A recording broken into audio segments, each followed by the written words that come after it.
Hello,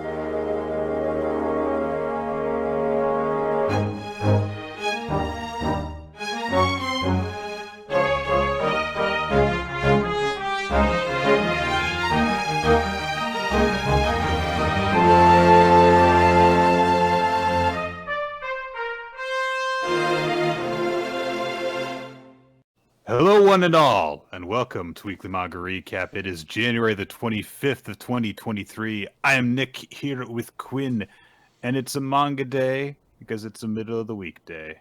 Hump day, some would say. Yeah, people do say that a lot. Quite frequently. Where the camel from the Progressive or Geico commercials showed up. Quinn. Of course it was. Of course it was Geico. I don't know. Like insurance companies, pound for pound, have to be the one that spend the most on insurance because, like, every major, like insurance company has like a branded style of like commercials. Like Allstate has the Mayhem, and State Farm has J.K. Simmons and the little song, and then like. The new one is, I don't even remember the name of the company, which I guess is the ding against them. But their whole gimmick is like, we don't have catchy jingles. And I'm like, you probably should, because I don't remember your name. I'm sorry, but I remember State Farm, because dun, dun, dun, dun, dun, dun, dun, and you guys have nothing. You just have a guy who's supposed to be like an anti-mascot, which nobody loves, you know?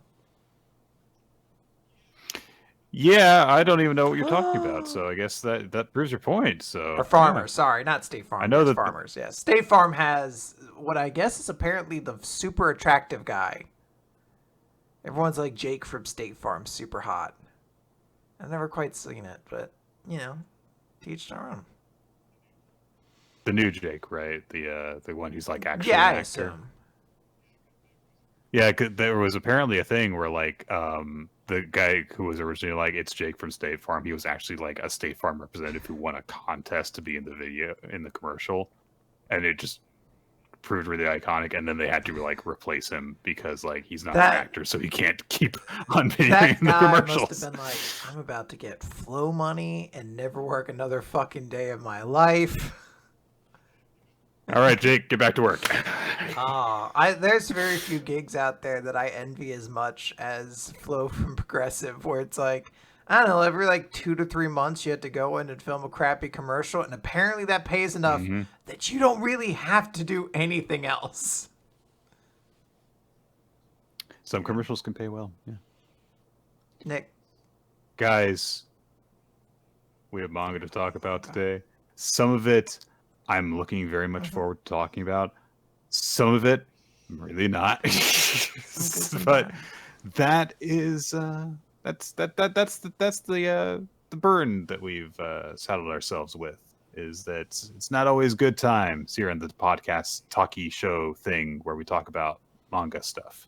Sometimes we have to talk about the crud, you know, get that gunk off the shoes, so to speak.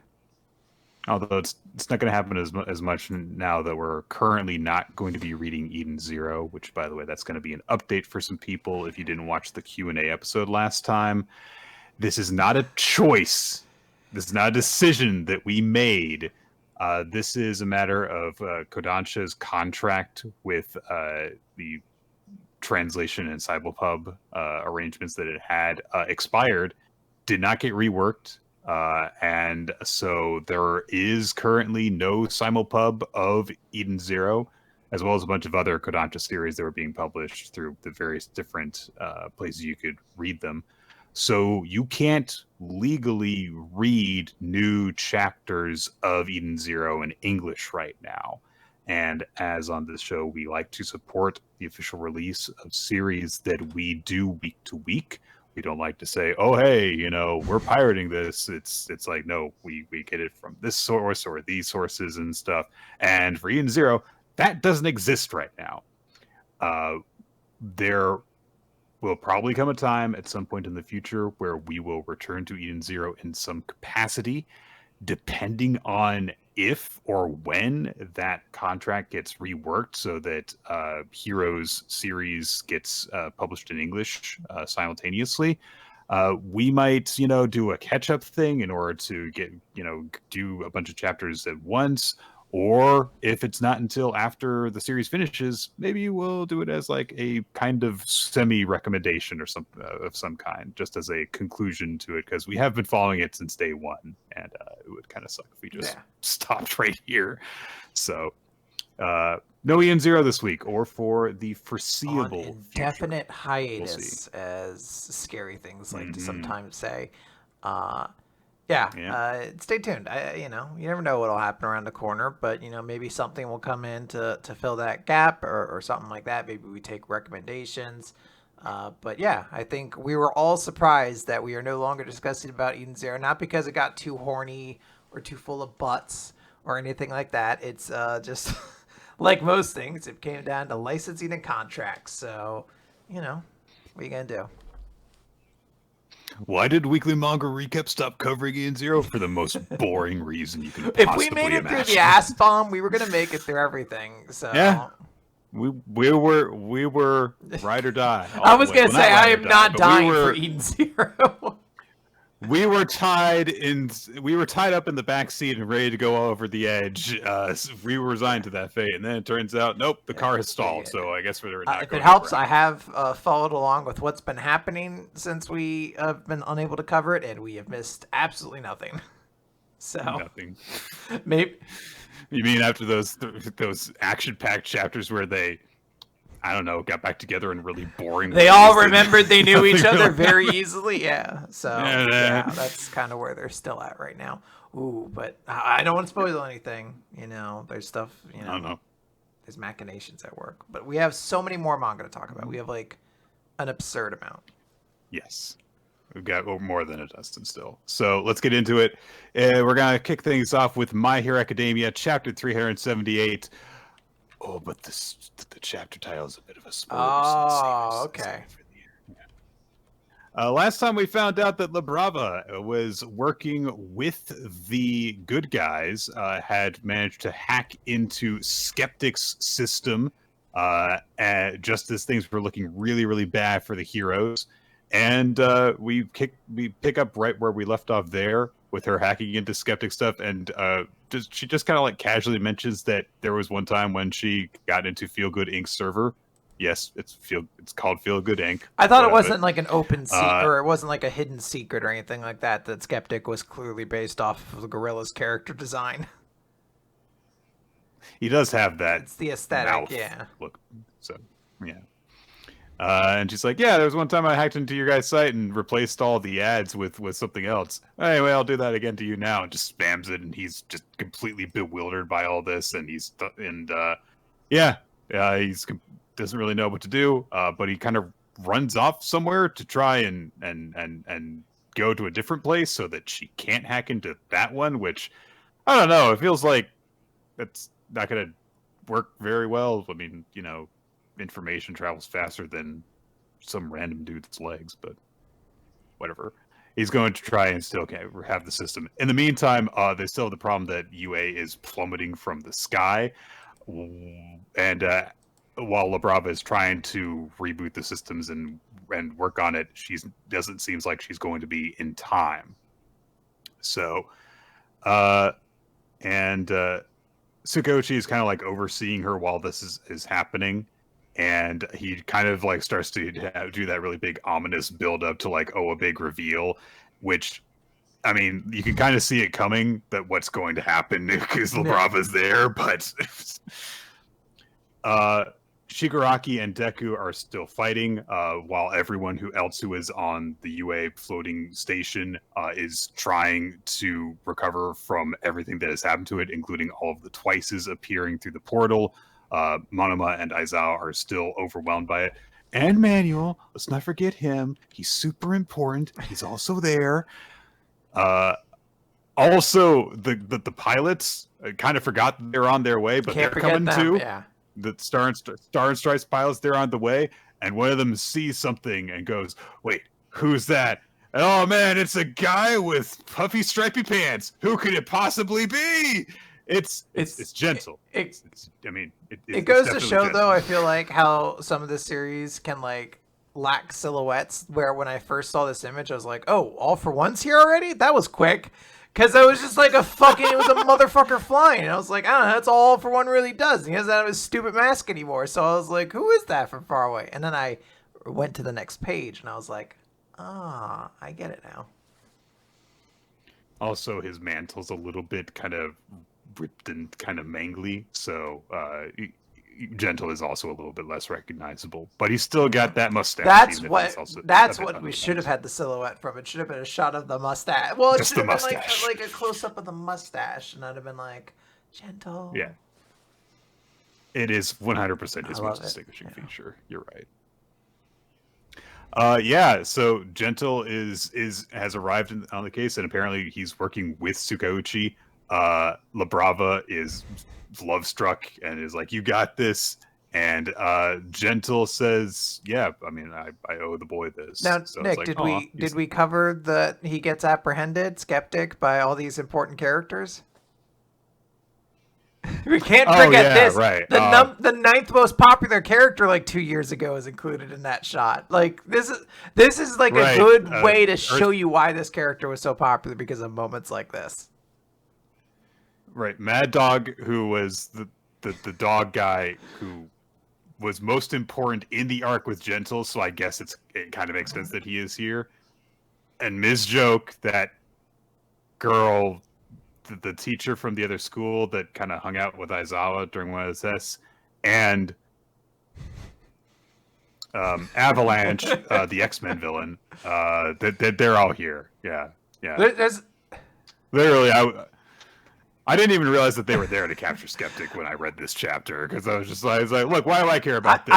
I admit Gentle does overshadow the moment monumentally. I did have to stop, though, because I was like, who is that boy? Because, like, he just has the very vague aesthetics of a character, and I was like, I know him from something, but nothing about this is ringing a bell, until I was like, is he that dude, like that featureless dude who was like 9th on a character popularity poll 2 years ago for a reason nobody can quite identify? So he got to be included in the Stinky Deku arc to be saved or something like that. That was like his big, like, I'm back, gang! Right, he did show up briefly in that arc, yes. So we get a flashback at this point now. Because as it turns out, when Tartarus was busted open and all the criminals were let loose, and we could, saw all the villains that were now freed, that Gentle was among those who were jailbroke, but he actually tried to stop the other villains and point out, like, hey, you don't, do you really want to do this? Go around causing chaos and causing more problems. And of course, he's not, a real villain at heart. So of course this attempt to entreat to people's sympathies and stuff didn't work out so well. And now, but Gentle is now determined that he wants to show people a bright future for once and make a big positive difference. And so he's here in the present to save everyone's asses. And there is a very sweet moment between him and La Brava where they have been separated from each other, and apparently the first thing that Gentle did was he went and turned himself over to the police and just said, look, I just want to see La Brava and help out. And their reunion has apparently made La Brava's love for Gentle even stronger. So now he's super, super strong when he gets her love boost.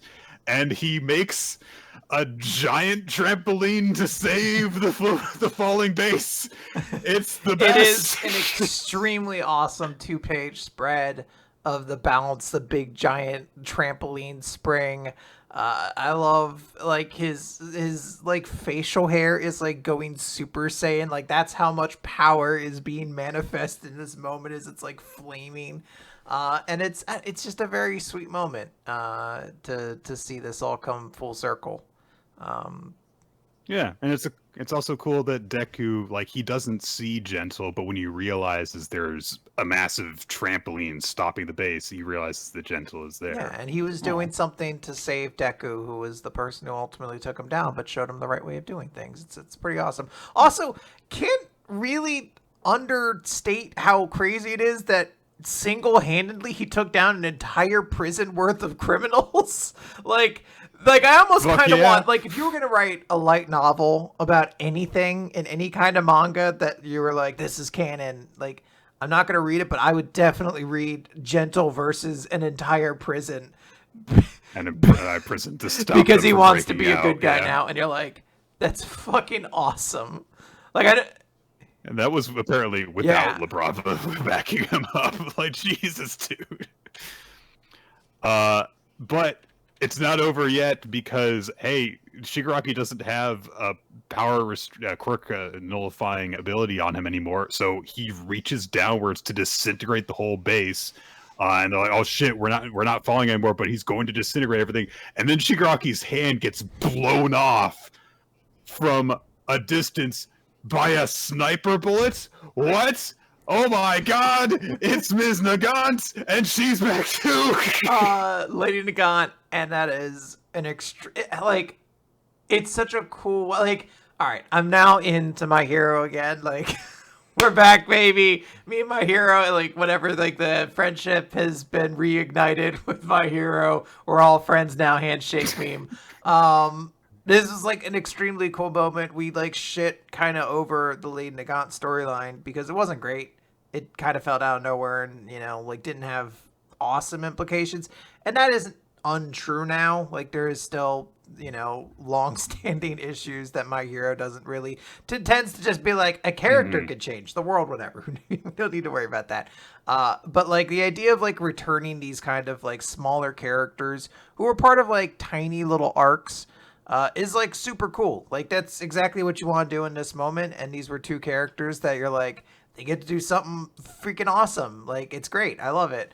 I love how she's in like a hospital gown too. Like, she is not recovered. Yeah, she's beat the fuck up. She was exploded like She just 2 has a weeks sniper ago. rifle up there. And she's just like on the roof of presumably a hospital, being like, "I'm gonna do this, and then I'm gonna have Jello. That is my day." I'm gonna go to bed. That's extremely cool. Yeah, and the chapter title is "The Story of How We All Became Heroes," Part 4, which of course come up, of course, several times throughout the series. But yeah, what a great, you know, way of like, hey, this is a moment for these people that, you know, had given up on trying to do things the right way, and because they connected with Deku, who beat the shit out of them, but in a nice way, they get to have this big moment of redemption where they get to, you know, become heroes in some cases again. So it's an immensely satisfying chapter. So glad to see freaking Gentle and Labrava back, getting some really cool moments, but also just like that 1-2 of like, what 1-2-3 of Labrava's back and she's helping out, and Gentle's back and he's helping out, and then even Nagant's back and she's helping out. Like, holy shit, you know, these maybe not fully narratively unexpected characters, but definitely like thematically unexpected people coming in to help out. It's very satisfying. Absolutely.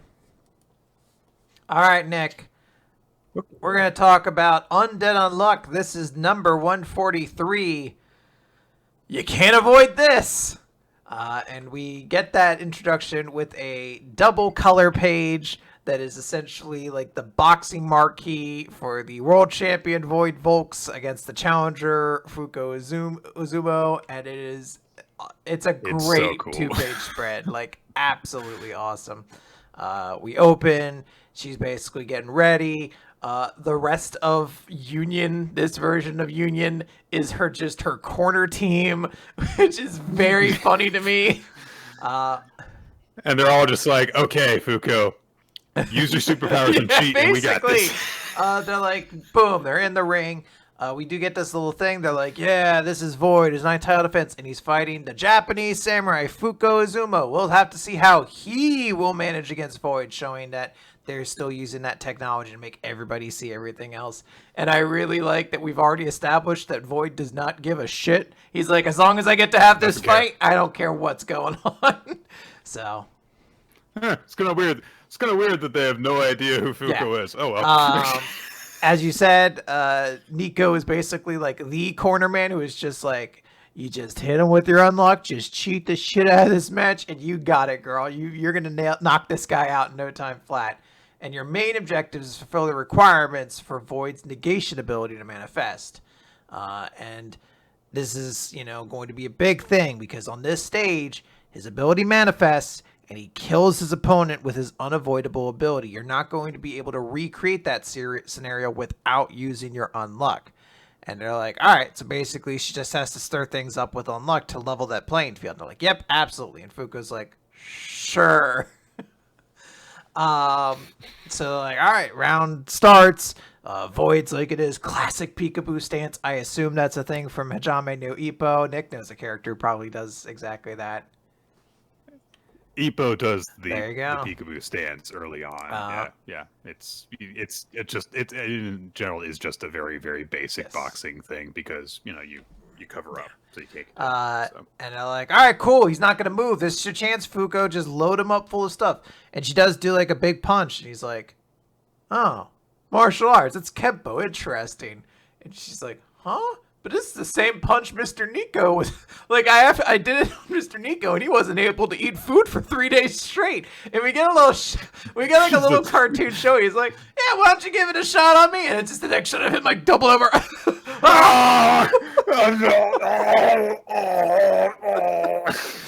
And they're like, yeah, it doesn't look like he's done any damage. So, but he's got unluck on him, so it's all good. So just I like how oh god, I've forgotten her name. Or no, she's just is it Ichika? Ichika. Where she's just laughing at him in the same flashback. So they're like, all right, it's gonna come. Here comes her unluck. And instead, she just gets fucking blasted across the ring. Like Void just punches her and she goes flying. And they're like, oh, Fuko's like, wow, that was a really strong punch. And everyone's like, wait, where's the unluck? Like, did it misfire? Does she not, like, does she hate Void for some reason? There was supposed to be an earth-shattering kaboom. Ichiko. I mix it up because there's an Ichiko and an Ichika very recently introduced, or not introduced. Ichiko has been in the manga for a while, but I mix names up. I apologize. So he's like, oh, that was supposed to be a bone breaker, but I guess you're all right. So why don't you try this barrage instead? And he's going with a big, flurry of attacks. Fuko is dodging them. One gets very, very close, but the bell rings. Saved by the bell. And he's like, your movements are awkward. If you've got an ace in the hole, you might want to use it. I want to fight you at full strength. And like... Fuko's trying to respond, and then like Nico kidnaps her from the middle of the stage, like it's like hand around her mouth, like get over here. And he's just like, what are you doing? You need to use your unluck. You are going to die otherwise. And they're like, no, that won't do any good. That wouldn't help anyone here. After all, this is Mr. Void's last match. And she like, it's a very short timeout. Like they get like 5 seconds in the ring, and then she has to start the next round. Yeah. All right, seconds out. And she's about to make a movement. And he's like, oh, why is she going in from all that far away? And she basically uses sort of like flash step to get in like super close very quickly. And he's just like, nope, that's not the secret ace you're hiding. And he doesn't like, she still blocks it, but it's definitely a rough punch that she takes. And then he starts going for the barrage again and everything like that. And it's like, this is not good. Gina's very concerned. Nico's like, she says she's got it. She's got it. He's going for his punches. Give me all you got. I want to have the best possible match with you. Knocks her into the ropes. And then he says something like, ref, start the count, because she's kind of like unconscious on the ropes for a moment. Then she springboards back and gives him a punch in the face. And she's like, I won't be using any negation ability. After all, that'd be a disservice to who you are now. Besides, I also want to make your final match the best one possible. And she's got a big smile on her face, even through she's disheveled. She looks like shit. But it's very sweet. And Void's like, I really don't get any of this, but there's one thing I know. You should be feeling terrible. I know you want to collapse to pass right out, but you're standing up through the pain. And, at the same time, he's just like, thanks, without a shadow of a doubt, of all the challengers I faced, you are the best at being a boxer. And he comes in for a punch, and there's sort of like a zoom moment. And Fuko's like, this is it. And Void's like, what's going on? Fuko's just standing there. Why is she trying to avoid? Does she not notice the punch? No, she's tracking with her eyes. Why does this feel so awkward? Get out of there with that. This match shouldn't end with a punch like this. He realizes what's going to happen. He's like, avoid it, Fuko. But she can't because it is unavoidable. Punch catches her clean in the face. She goes flying. Sort of last action saying like, Gina, please. Little unchanged hand catches her in the back and keeps her from falling down. And he's like, that doesn't make sense. She should be able to stand. And then boom, she comes in with a counter to the chest. And he's like, I don't know what's going on here, but I don't even care if you're cheating. You're still willing to fight with me? And Fuko's just like, all right, no matter what powers you unlocked, I'll make sure this is the best match it can be. Because now it's time for Negator boxing. This is cool. It's I like Fuko having this justification of like, no, I want Void to have a fun last match because he's not going to be able to fight professionally anymore. Like he's going to be a broken super boxer. He will never be able to fairly have a fight even with other people. He even if he wanted to, he would literally be unbeatable because he can't miss. Yep.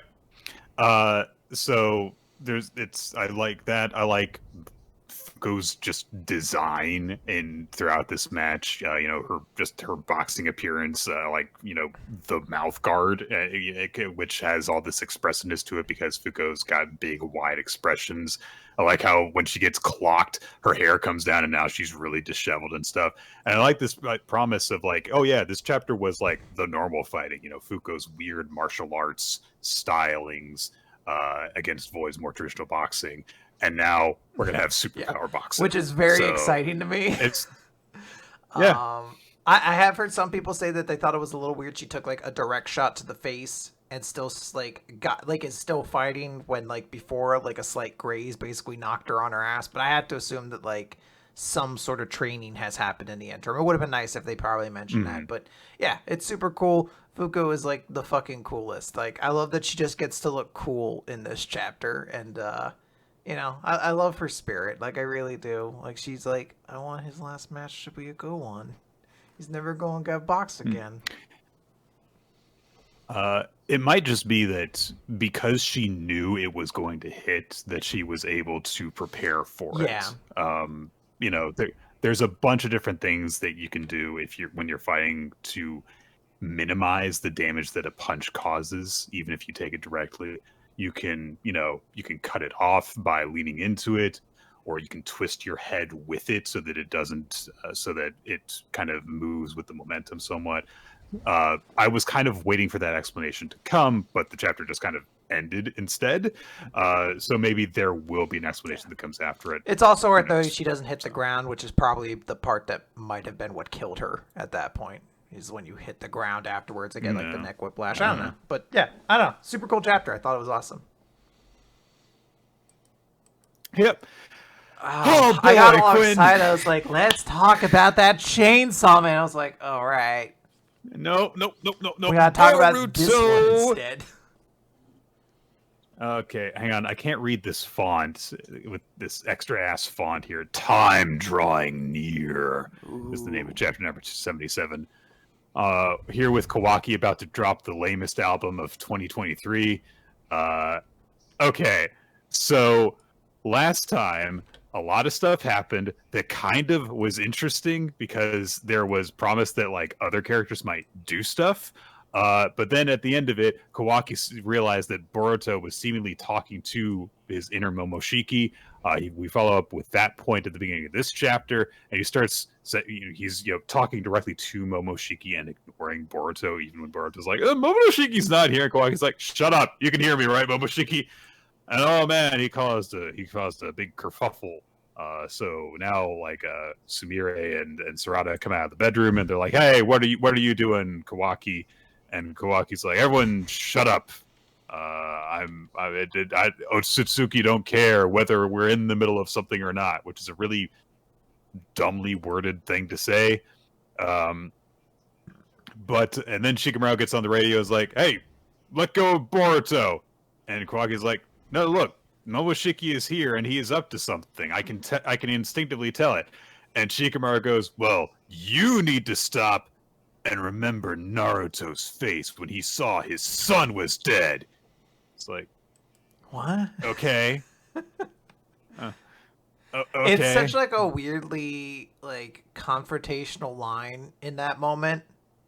Like there's no, I don't know. I don't know how to phrase it other than like it feels very unprofessional for that to be the line that he drops. Like, remember his dead son that you killed. Like, one, he's right here. He's fine. He's right there.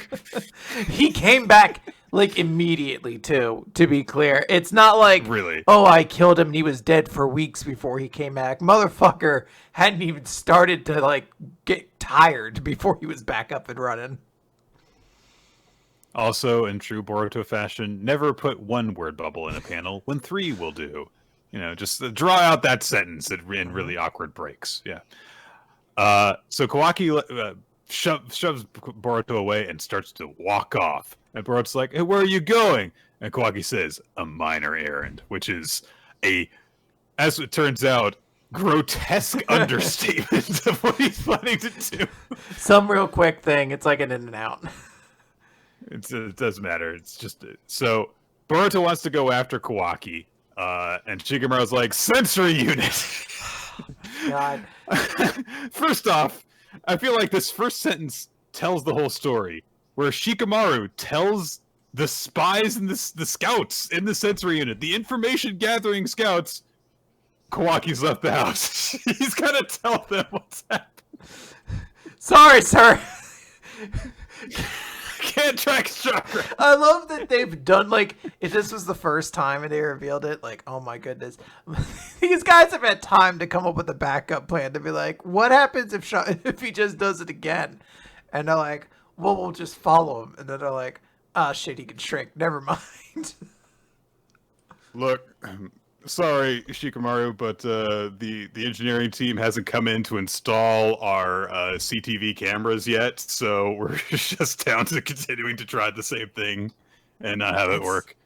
So yeah, Kawaki immediately just like shrinks himself and minimizes it and suppresses his chakra and just is gone. Like everyone loses sight of him immediately. It's so funny that there's like the sensory unit has been exclusively worthless in this series. Like they haven't stopped anybody. Like Kojin, whatever his name was, Kashi or whatever, was able to get into town because he's technically a clone of Jiraiya. Delta got into town by just fucking flying straight into it. Fucking Boruto and everything with Nishi that happened. And now this, where it's just like, I don't know, Kawaki could just kind of come and go wherever he wants. No one can really stop him or track him. I kind of like this mustache scout guy who's just be like, nope, can't do it. Yeah, nope. can't, doesn't work, sir. Ada walks out of the building with Damon, and Bard's like, you can't wander off on your own. And Ada's like, God, you're boring. And just ignores him. He's like, oh, I'm not boring. Shikamaru says, Boruto, our scouts are worthless. Can you search for his presence? And Boruto's like, I mean, I don't know exactly where he is. I can tell he's kind of around. And then Mitsuki points out, like, yeah, Ada's gone too. And Konohamaru is like, don't look, Mitsuki, you'll be seduced again. Mitsuki's like, this is like a, I want to be a character who gets to do something. I mean, this is like the thing, right? Like you're an extra, or not an extra, but like a side character on a TV show, and like we have a storyline for you next season. Like finally a storyline. Like you're gonna get cut, and you're like, oh, I don't. That's not great, but it is screen time because that is the situation with Mitsuki where he's like, I get to have like a narrative going to like, yeah, you're really frustrated that you can't help but be like super attracted to this girl, and you're like, oh, yeah. Well, it's not really an exciting character role. Yeah, man. Kishimoto started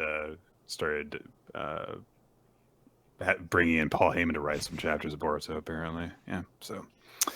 Okay, so Ada is like, yeah, I'm not gonna listen to you. I'm just gonna like go off and do my own thing. And so Shikamaru's like, look, we can't lose both Kawaki and Ada, so you're our only way of sensing where Kawaki is, so you go with Ada. She's like, what kind of planning is this?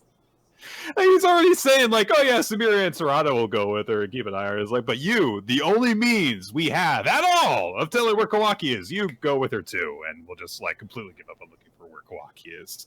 What can he possibly get up to? It won't be anything important, I'm sure. Meanwhile, Bug is getting drunk. He's doing what he needs to. He's doing absolutely doing what he needs to. There's a lot of BDSM clones of the Ten Tails thing that Code has made now. And he's calling them like claw grimes, I think now, which is a terrible name.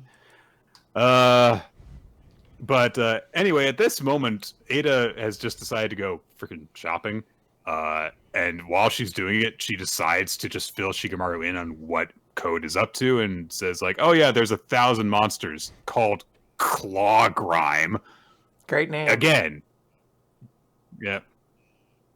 But she's also like trying on clothes while she's saying this, and Shikamaru's like, oh my god, just look, we'll buy everything for you. Just fucking God, I've fallen so far. I have no ability to control what anyone does. Meanwhile, Damon is just like kind of harassing Boruto off in the corner while the girls have girl time together. And Boruto's like, this is a completely girls-only world. Oh yeah, the look at Ada, try on that jacket. There's nothing you can relate to with this, yeah. At all. And Damon says something that honestly raises him a couple bars in my book to Boruto, which is, man, no wonder you ain't popular. It's like, yeah, Boruto's being a real it's whiny very idiot. true. Like, it really is like a killjoy. He's just like, this is like a girls only zone. I don't even want to be here. Then like, go home. All right, how about that?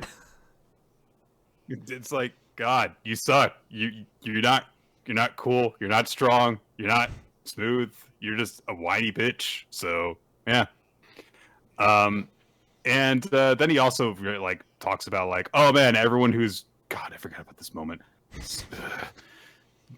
Damon's like, everyone that we've met is really weak here. Aren't there any decent fires in this village? And Bird's like, fuck you. But then Damon notices something and springs off Boruto's shoulders and dashes out the door. And who should be walking by on the side of the road but Himawari, Boruto's sister. And Damon lunges towards her and puts his hands on her shoulders and says, who are you? And I swear to God, when the first time I read this, I literally went, Please don't ship these characters was my first concern. Please don't do this. And then my second concern was like, is this supposed to imply that Himawari is super strong? There have been some moments. I think that there was like an Omake chapter at one point, and I know it's come up a couple of times in the anime that I've heard of, where there's been this kind of implication that Himawari is a little bit of like a berserker in some way. So like when she gets really, really angry, she starts to show like, you know, kind of like that like Kid Gohan Saiyan rage kind of thing. I don't know really details about it, but she is like young too, because she's like 7 or 8 or something like that. So she hasn't even like started proper ninja training or anything. So there has been an indication, yes, that she might be strong, potentially. But like, what is he doing where he senses her like potential through a fucking window as she's walking home with like groceries? Like, it would be different if like she started to get angry and he sensed or something like that. But she was just passing by. Yeah. Like, you just intrinsically senses it, or says that he senses it, and maybe it's just that he thinks she's cute, which it's somewhere between those two implications. One is this is a legitimate assessment by Damon, and 2 is she's the only member of the opposite sex that has been established in the cast that is an appropriate age for him to be interested in. Therefore, put them in a scene together. Start shipping them. You can never be too young to be locked into a heterosexual relationship. Never. So it's definitely like the larger implication is about that she's like super strong. But like, yeah, there is definitely a concern where I'm just like, please don't let this go any other way. Like, it's already kind of dumb that he's like, I sense you're super strong, but I was like, if it develops into something more than that, it would just be so deflating. He also acts like he's going to attack her, and she just kind of like flinches, and he's like, "What the hell? You should be able to dodge it." And then no one knows what he's talking about. He says that he felt an intensity from her. Again, Boruto thinks he just flat out has a crush. She just walked by. Like, is she just like, out of Cheetos, they say, I'll tear this city to the ground? He's like, "What? Don't you know anything about her?" He's like, "Well, she got upset when like her vase got cracked." The legendary vase rage. I've heard about this. She is destined to be super. That was a storyline that went on for almost a year. So Boruto just thinks that Damon has a crush on his little sister, and he's immediately like, "No, this isn't happening."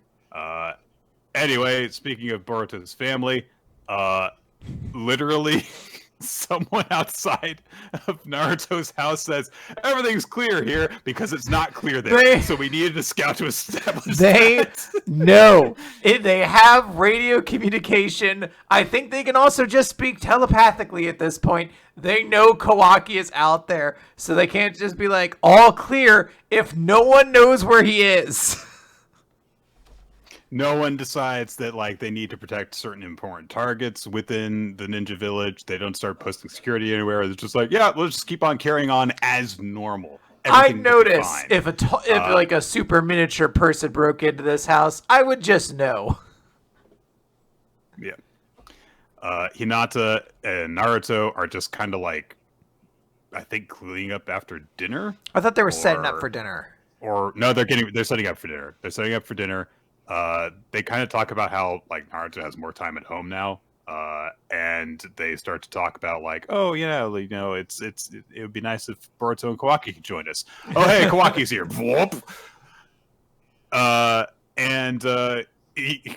So Kawaki just takes a seat at the table and he says, "The lookouts are incompetent as usual." He is absolutely correct about that. This man has not told a lie so far.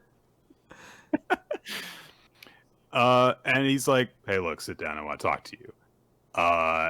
And Naruto starts to say like, "Hey, you know, why don't you like stay for dinner?" And Kawaki's like, "No, this won't take long. Just sit down." And there's a scout outside who doesn't look through the window. No, like, well, why would they, Nick? They can sense chakra. They wouldn't. They don't need to physically see anything. Yeah.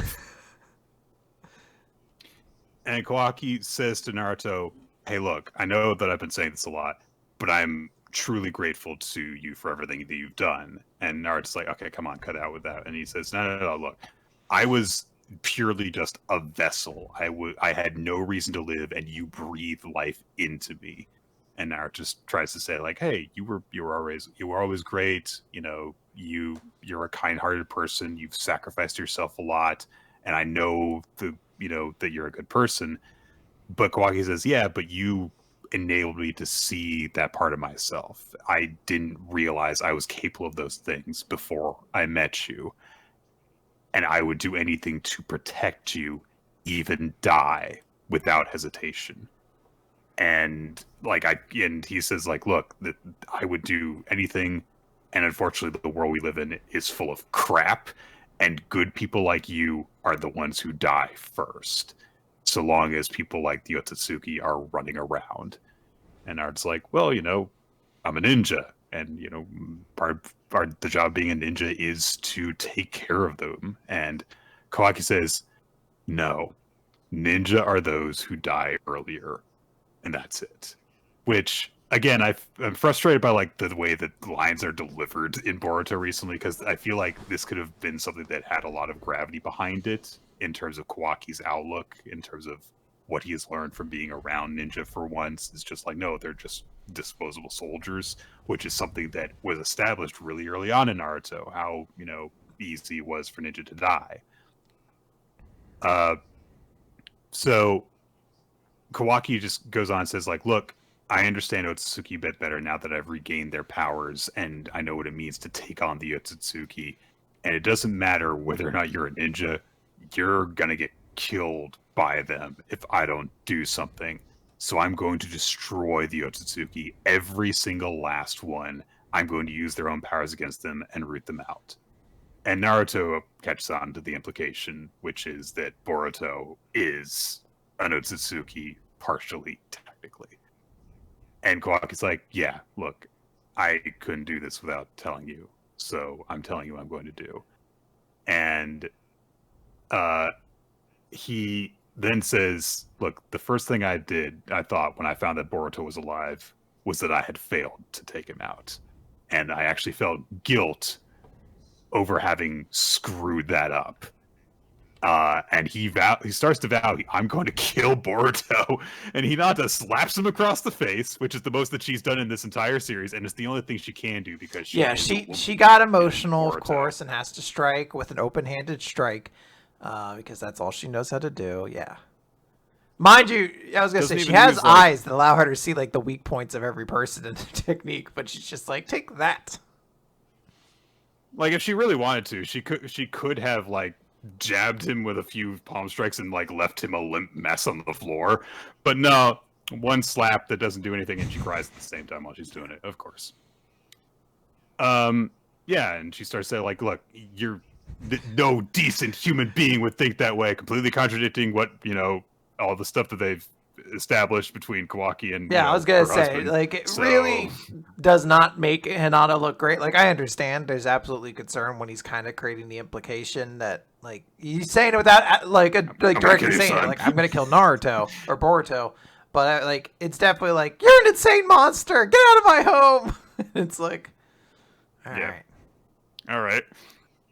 And Kawaki is like, yeah, you're right. Only a crazy person could kill their brothers. All right. Can I put your hoodie up? Can I nominate that line for the worst of the year?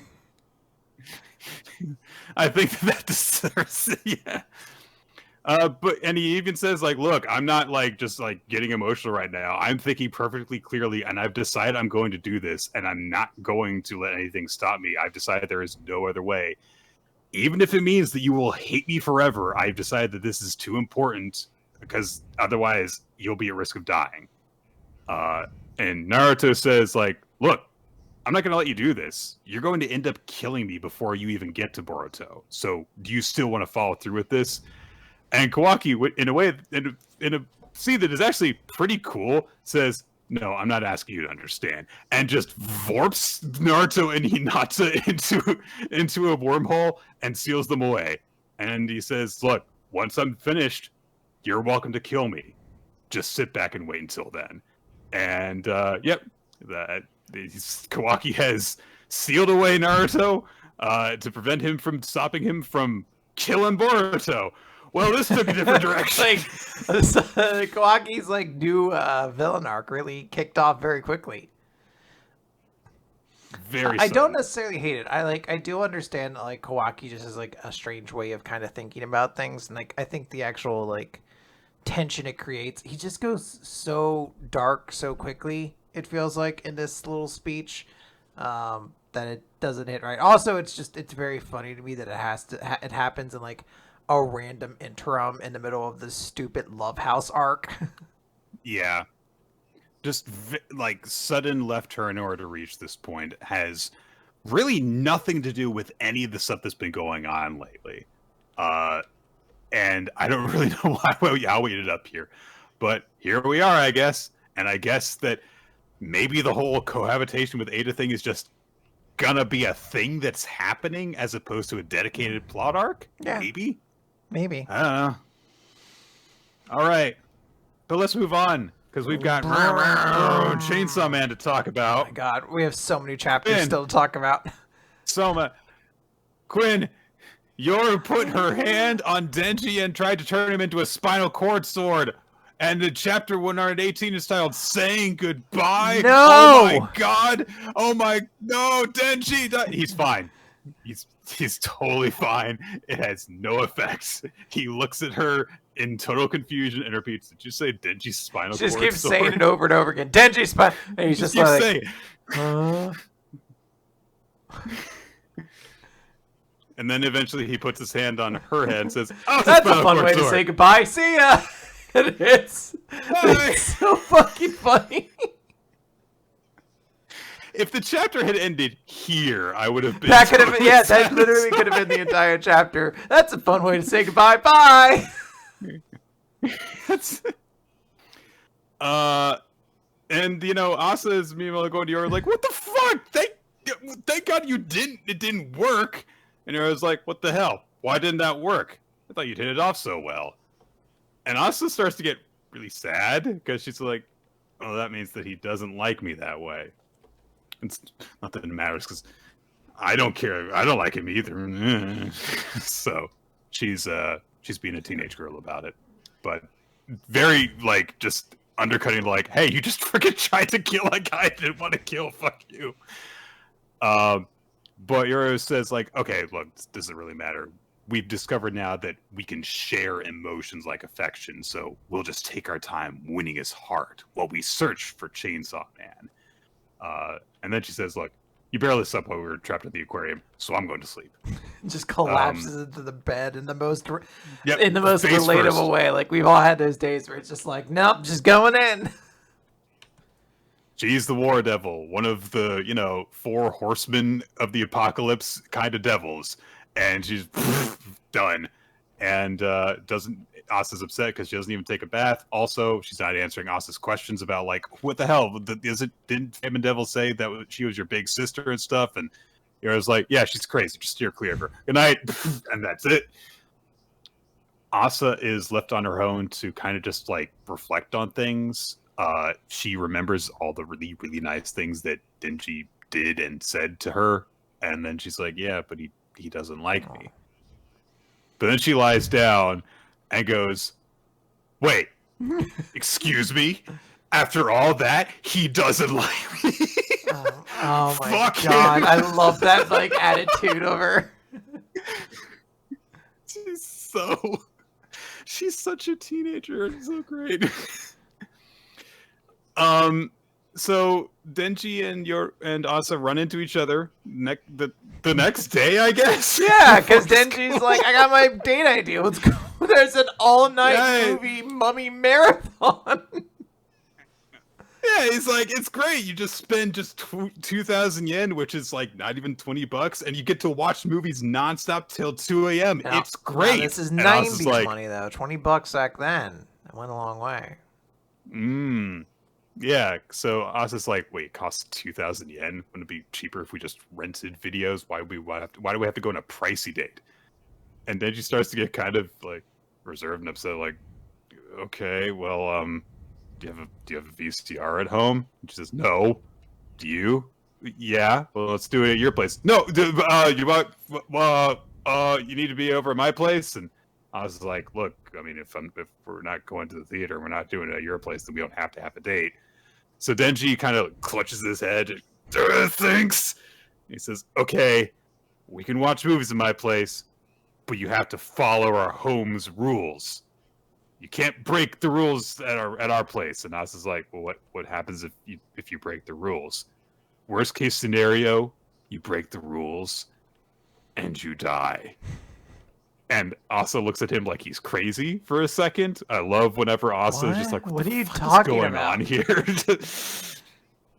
But meanwhile, the president of the Devil Hunter Society / the student council says, wait, did he say you die? So he's spying on them? That sounds exactly like what he's doing, and that sounds exactly like what he would do based off what we know about him. He's a very big weirdo. Yeah. Yeah. I love the directions that this could potentially take. Including like that this guy is now spying on them because of course he suspects something after they mysteriously were able to escape the aquarium. But also, baby Makima, like, will she actually kill someone if you break the rules? Or is Denji exaggerating because, he's looking after a little kid and it's like that. I feel very confident that it's very much like you don't want to piss her off because she'll bully you or whatever. Like, that's the kind of, I expect it to be like a more wholesome kind of thing than like actively you have to follow the rules of my house or you die. Or it just might be like you break the rules and then like 100 dogs fucking jump on top of you or some shit like that, which is basically like dying. Yeah, this was a nice, quick funny chapter. Yeah, great I really chapter. liked it. Really, really funny. I like, again, the Asa spinal cord sword. That's a funny way to say goodbye. Bye. And I hope he keeps doing it. Like, I hope like we see him leaving for school the next day, and he does it to the like little Nayute. He's like, Nayute spinal cord sword. Bye. Or like the next time when they like maybe like when he walks her out after their home date, like he'll do that to baby Makima.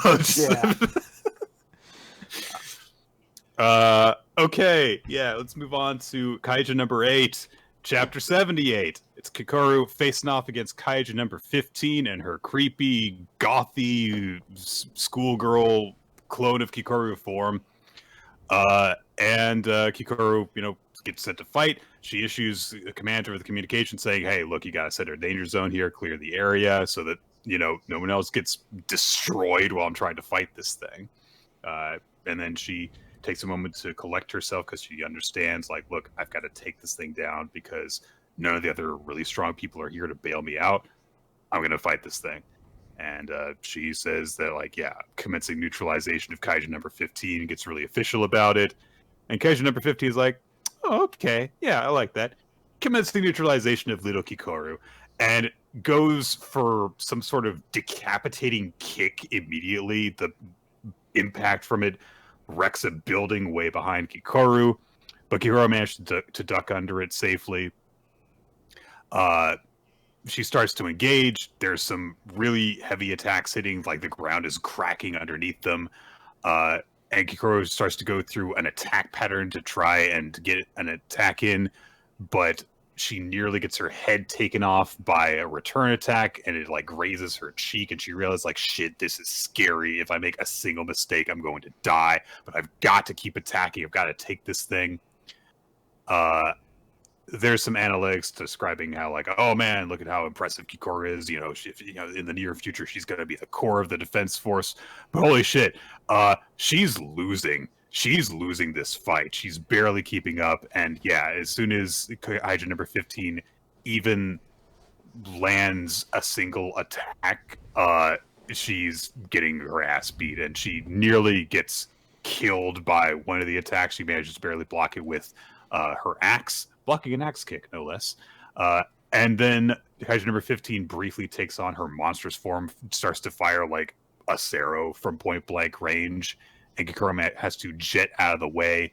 She tries to release her full defensive abilities, and it gets punched through immediately, and she gets knocked into a building, and her lungs damaged, her ribs are cracked, and she briefly drops her axe and has to pick it back up. And then Kaiju number 15 says, yeah, even with that little axe of yours, you're never going to put a scratch on me. And she does something with some tendrils extending from her body. I think the idea is that she makes her own axe because she forms a bunch of debris into a kind of axe. Yeah, she's just smashing a bunch of stuff together to be like, this is my axe, and it's huge. Yeah.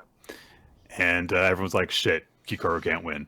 But yeah, we'll see good how suspense. That goes. We get some good action. I like the giant axe. That's very cool. Yeah. Let's talk about Spy Family, Nick. Spy Family! It's mission 74. Yor is a bit worried about Anya. She doesn't know what's going on because, of course, they did a media blackout about the whole terrorist thing. But Anya hasn't come back from her field trip, so she's getting kind of worried because it's night now. So she calls the academy, and she learns that apparently, that's not a thing that's happening anymore because the school doesn't tell her anything, but a different parent, whom of course she now knows through the mom group, says like, yeah, our kid came home hours ago and we were told the field trip was canceled. So, meanwhile, oh man, the idiots in the riot squad are going to try and attack the terrorists, who definitely won't blow up the bus if they see a single bit of activity. Anya knows that they will, so she is taking a stand and she's going to do something. And so Bruno looks at her and says, like, what, do you have to pee? Just hold it. And Anya's like, I probably should have figured out what I was going to say before I got up from my seat. She didn't think of anything. So she runs through the options a little bit, thinking like, oh man, if I tell them, they'll blow up the bus. So I can't do that. So she says, I'm hungry again. Can I have some more food? And she thinks like the police held back while we were eating, so I just need to eat again. Yeah. She's 4. It's a good plan. It works. So. Yeah. Everyone's like, are you fucking kidding me? And Master Henderson says, she doesn't have nerves of steel. There are nerves of tungsten. So yeah, Bruno says, like, look, if you don't want your head blown off, then, and Anya says, that doesn't scare me. I'm not afraid of this bomb because I know that it's fake. But if I die without speaking up due to getting blown up for real, then that would scare me. So everyone's really wowed by this, especially Bruno's like, wait a minute. This reminds me of Biddy, my daughter. And he starts to have flashbacks to how determined his daughter was to stand up for the right thing, even if it put her in danger. And so, and she even starts to, Anya's reading his mind while he's thinking about this stuff, so she even starts to, like, mimic some of the stuff that Biddy would say, like, even if it cost me my life, and he's, shut up. And he grabs her and rips the collar off of her and says, you, get off the bus. You can go free. One of his partners says, what are you doing? This is crazy. And he realized, like, look, having this girl around, it's making me lose my nerve. I can't be around her. And Anya can read his mind and knows that, so she says, I'm not gonna get off. No. And everyone is super shocked by this, like, holy shit, she's refusing to get away to safety. What the hell? So he says, what are you doing? You're saying you're the elite of the bourgeoisie, and what do you care about what happens to anyone else? Just get off the bus. And Anya's like, no, I want to eat more rations. And Damien's taking her seriously at her word, like, what the hell? Yeah, everyone's just like, these things blow. And so Bruno's like fully spiraling now because he's like, wait a minute, do these children not get enough to eat at their own homes? What is that? I always thought that they lived in the pocket of luxury. What is happening here? Has Astania's economy collapsed? Have I been fighting against the wrong enemy? Is she willing to have her head blown off for the sake of her own classmates? And he starts to say, like, tell me, why are you so concerned about everyone's food? Are the other students forcing you to do this? So Anya thinks to herself, like, oh, what should I say in this situation? She goes to cartoons. And so she poses. And she also thinks back to chapter, like, 1, I think it was, when Lloyd said a cool thing, which was, I want to make a world where kids don't need to cry. And everyone is struck by this, Bruno, because like, oh my god, she's so noble. And all of her classmates and Mr. Henderson have like, you're a kid too, what are you talking about? So like, you're a child as well, Anya. I've been calling him Bruno this whole time. It's a B name. Billy. Yeah, it's all good. Billy is like, you mean by labeling you as the elite, I'm the one who's been furthering inequality? So he's lost in the woods now. The other guy starts to point his gun at Anya, and there's a nice little moment where Master Henderson tries to be a human shield and protect her. But the focus is on Billy. He's thinking about Biddy again and how she was always, putting herself in danger to help people, even for like really minor stuff where she would try and feed the neighborhood cats. And when the big cats would steal from the little cats, she would try and stop them and she would get scratched up. Such a sweetheart. She would tell him when he would confront her about it, like, look, you're the one who raised me to be like this. Be a giver, not a taker. Help each other up. Don't hold each other down. You're the one who's always teaching me that stuff. And I'm proud of the person I've become. And Billy realizes, like, I didn't actually ever forget her, but I just pretended to keep my anger, my reason to live, from melting away. And in this moment, it's, come dissolving around him. And he's like, yeah, hold this girl hostage is a bad thing. I shouldn't do this. And he just plucks the gun out of his fellow terrorist's hand, grabs the bomb from the bus, and gets off of it. And he realizes, like, I've always known that the Red Circus's way of doing things was wrong, but I never did anything to stop them. But I can't stand by and let my daughter die a second time, because I still want to be able to call myself her dad. It's very nice. And he throws the weapons down, puts down the bombs outside, and he gives himself up. And the other terrorists are shocked. Everyone is shocked by this. The police, like Anya is just like, the kids. I wasn't expecting. I was like, isn't this what you were trying to do ultimately? Okay. So, you know, the other members of the Red Circus call out to Billy, like, hey, come on, pull yourself together. But he goes to the cop and says, like, look, I planned this whole operation. I coerced the others, so just be lenient with them, trying to cut a deal. But the mustache guy is like, nope, fuck this. Starts up the bus, and he's like, I'm going to run this thing even if we've got freaking flat tires. And he just takes off, tries to smash through the armored barricade, but it does not work. People are falling over, so in a panic, he grabs Anya and starts to take off. And I thought for a second, like, oh, is like Yora gonna come in after like that very brief moment at the beginning? Kind of like the way that this concludes. This is way better though, because fucking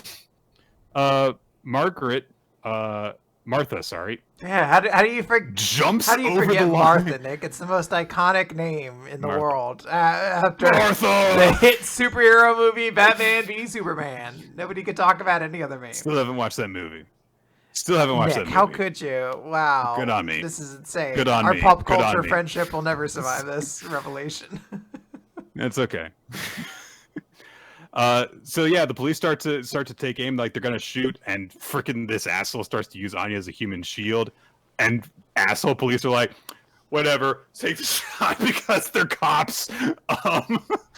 But Martha jumps over the line, and she's got a taser, dead eyes it, hits him right in the arm, and he is tased, drops Anya, and somehow she lands before Anya does and catches her. She's I don't know how she does it. Scientifically, 0 sense. Awesome, it happened. And there's one more cute, silly little moment where Anya goes like, Becky's lady person. I love that the term is Becky's lady person. Like, what is... I wouldn't even be able to figure out that that's supposed to be like her attendant based off of that. Like, lady person? You mean her mom? Like, what do you want? Yeah, she's never met Becky's mom. Might as well be. Yeah. So everything's clear. The terrorists have been subdued after having given themselves up / having been tased.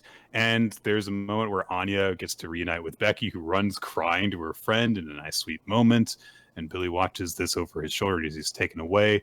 And news goes out of, finally, because as the immediate blackout is lifted, of the 2 buses being taken in.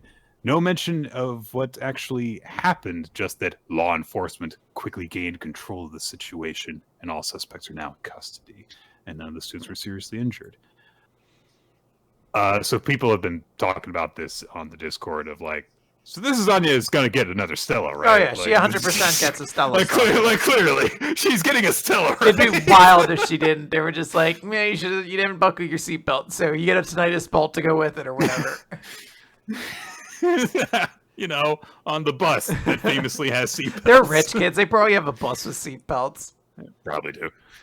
They probably got freaking caviar on the freaking bus. Yeah. I was not really expecting this whole thing to conclude this chapter, but I'm kind of glad they were going to be getting past it. I feel like if we had stayed here much longer, then this arc would have gotten a bit grinding. And it'll be nice to see, like, hey, let's see what came out of this. Let's see how this kind of shakes things up in terms of how it affects Anya's standing with the school and with her peers, and how it affects the mission and everything. It's a big shakeup. So, all right.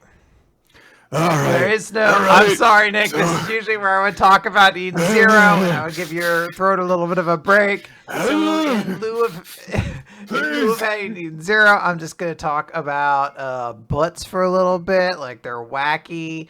Breasts, those are crazy. Imagine if people had big giant ones and then wore mini skirts all the time. That'd be crazy. Uh, Uh, and also a little yeah, bit and of then feet. there's Let's just talk feet. about There's feet a little bit too. so juicy feet. Gotta love them in your mouth and all over wherever. Because it's gotta be a fetish once a week. There's gotta be one you play into. Yeah, hang on just 1 second. And okay, Bats. That's a good one. Bats. head shaving. Head shaving. That's the fetish this Oh, I week. could see I that. might. I'm gonna just like save a bookmark in recognition of Eden Zero. Just like every time we miss it, it'll just like click this button, get ourselves a thing that maybe Hero would He have did thrown into do this week's a chapter. head shaving one, didn't he? Yeah. He did. He So did. yeah, Yep. it's very. So don't say that that's Yeah, crazy. maybe He it did did once. happen this week when they presumably met up with Wise and Pino, and immediately they were like, "Our friends, our good friends, let's go!" And that was the chapter. Pretty much. Pretty much. Uh, Akane-banashi, story 46, date. As is implied, Akane's on a date with Jumbo for ulterior motive purposes, because she needs to know how you seduce men and stuff. Akane looking cute in her casual outfit on this color page. It's nice. There is a brief scene between Urara and her assistant where they kind of talk about Akane's chances of mastering the story and what she might be doing. And Urara says mysteriously, because it's like, oh, this might prove difficult, but that's only as long as she thinks that she understands how to perform fetching tea. And then she hears like, oh, well, she's going on a date today, so maybe she took my advice, but I wonder if she understands the meaning behind it. Akane is not doing great. She is trying to do that thing that girls are told you should do, which is be really enthusiastic about everything that the guy you're with talks about, even if you don't actually understand it. Act like everything they say is great and funny.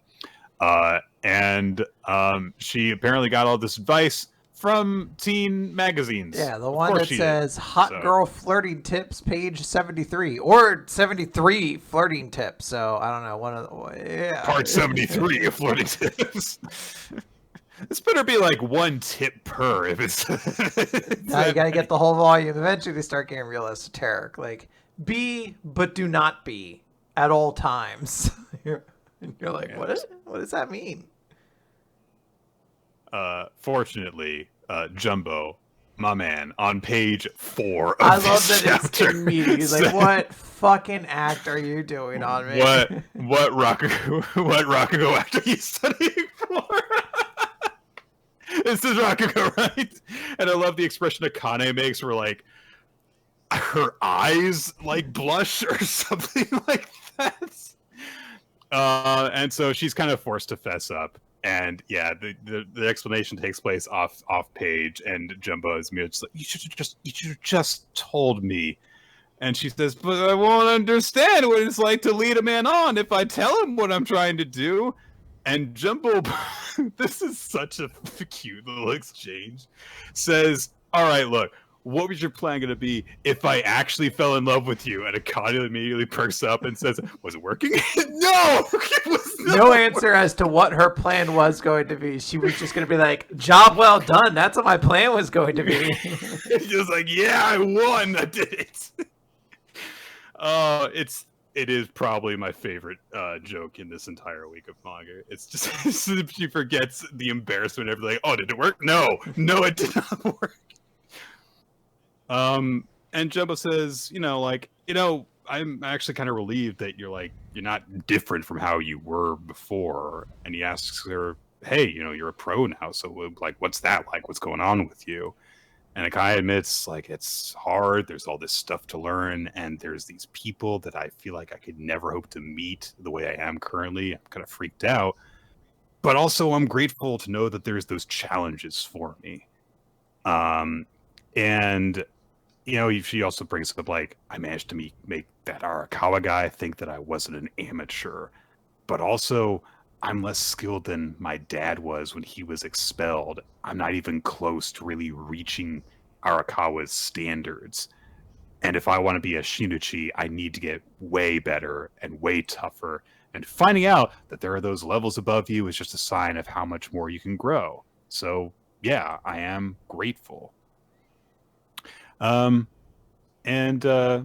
Jimbo's like, okay, so your plan to learn your new skill is to go on a date, right?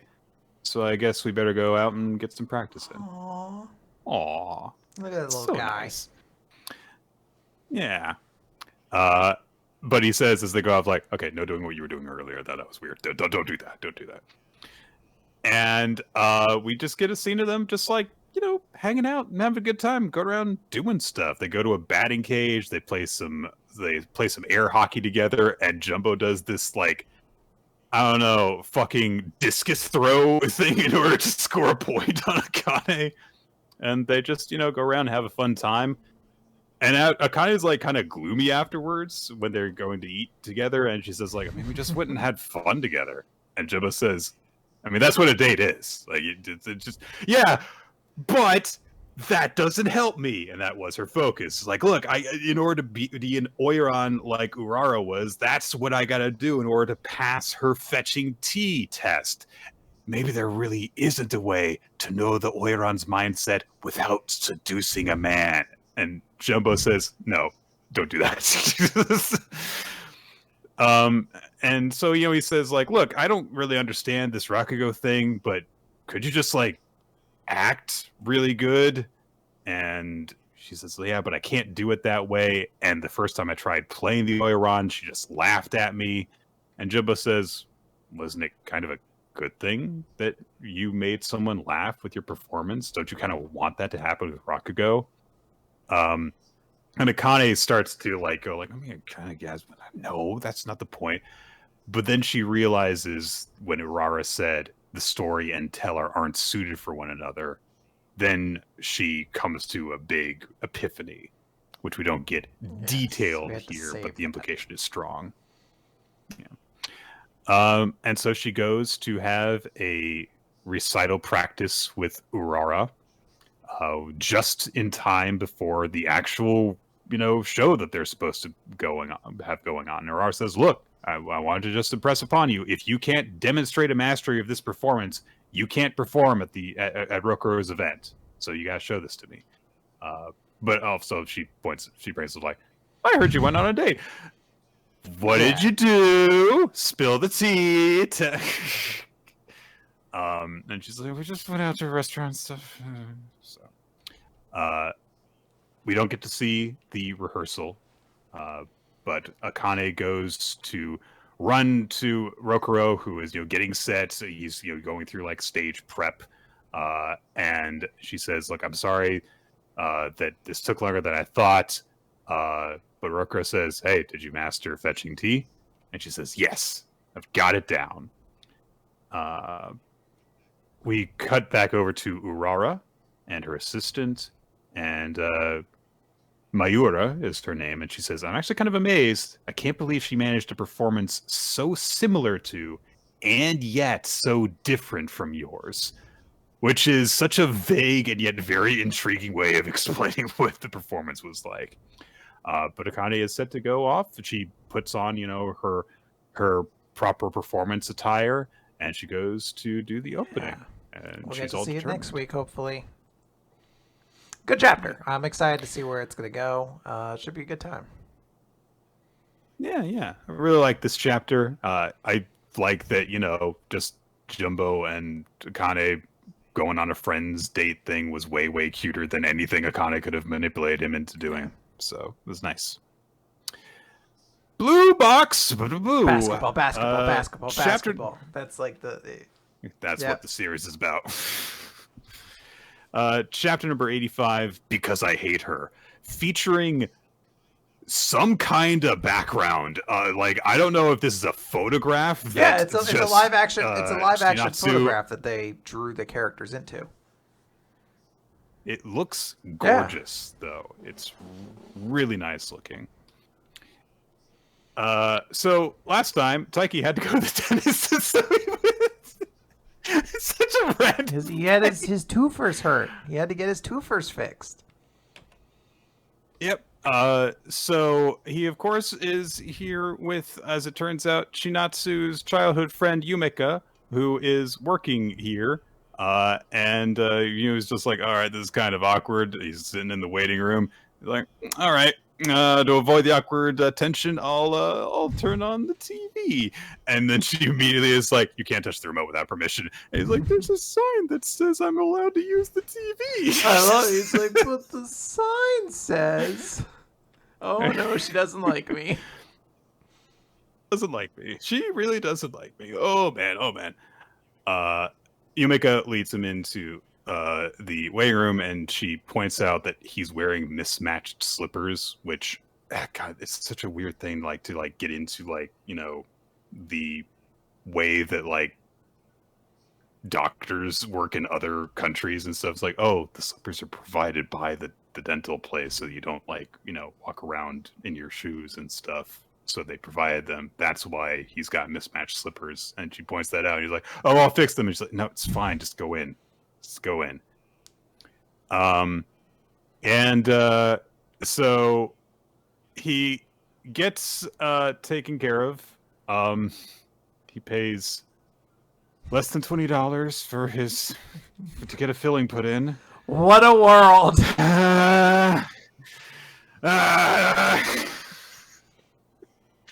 So, but he's told that he needs to come back for further treatment, and he realized, like, I guess I'm going to have to, like, keep on seeing her.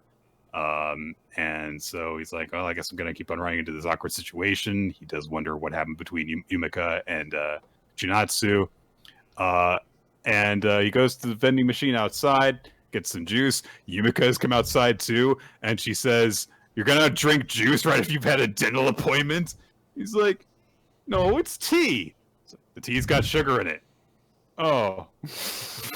That would be so annoying, but at the same time, you're like, well, what can I say? I literally was just in there for dental problems. I really can't be like... Yeah, he really was. Just imagine, like, all the guilt tripping you get when you go to the dentist. I've got to go to a dental appointment tomorrow. Wow. Do you hope it's $20? I really do. I actually do have dental coverage, but I think I'm still gonna. Yeah. So,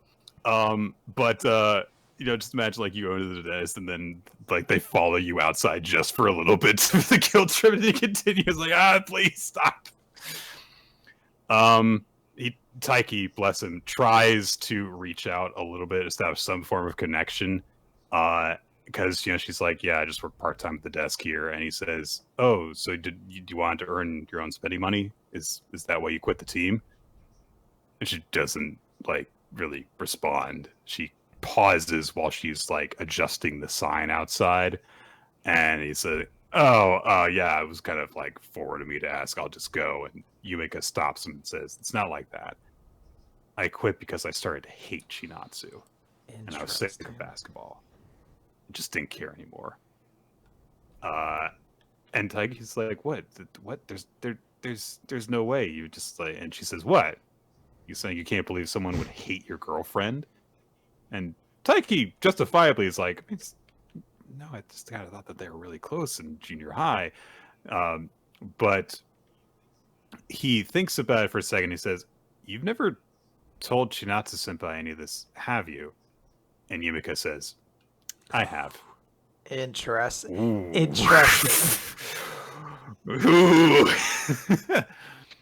So Taiki leaves. When he gets back home, Shinatsu's kind of hanging out outside. Just like, oh, it's cold out today, isn't it? She's like, oh yeah, I'm kind of going on a walk. You want to come with? And so they go walking together for a little bit, and they're just kind of like chatting while they just kind of wander around. And Taiki is kind of left to think to himself, like, I probably shouldn't mention that I saw Yumika. Which, I don't know, dude. Like, it wasn't. I was gonna say I would have mentioned it offhandedly, certainly, of just like, Yeah, Oh, hey, I was at the dentist, and I guess I saw because yeah, it can easily sound. I mean, I'm just thinking of this now in the context of this is a romantic drama that we're reading. I'm like, it's so easily gonna be able to come out though, like, oh, hey, I saw you the other day. Like, why did you 100%. see her? Be like, I was at the dentist. Like, why didn't you tell me? Like, Yep.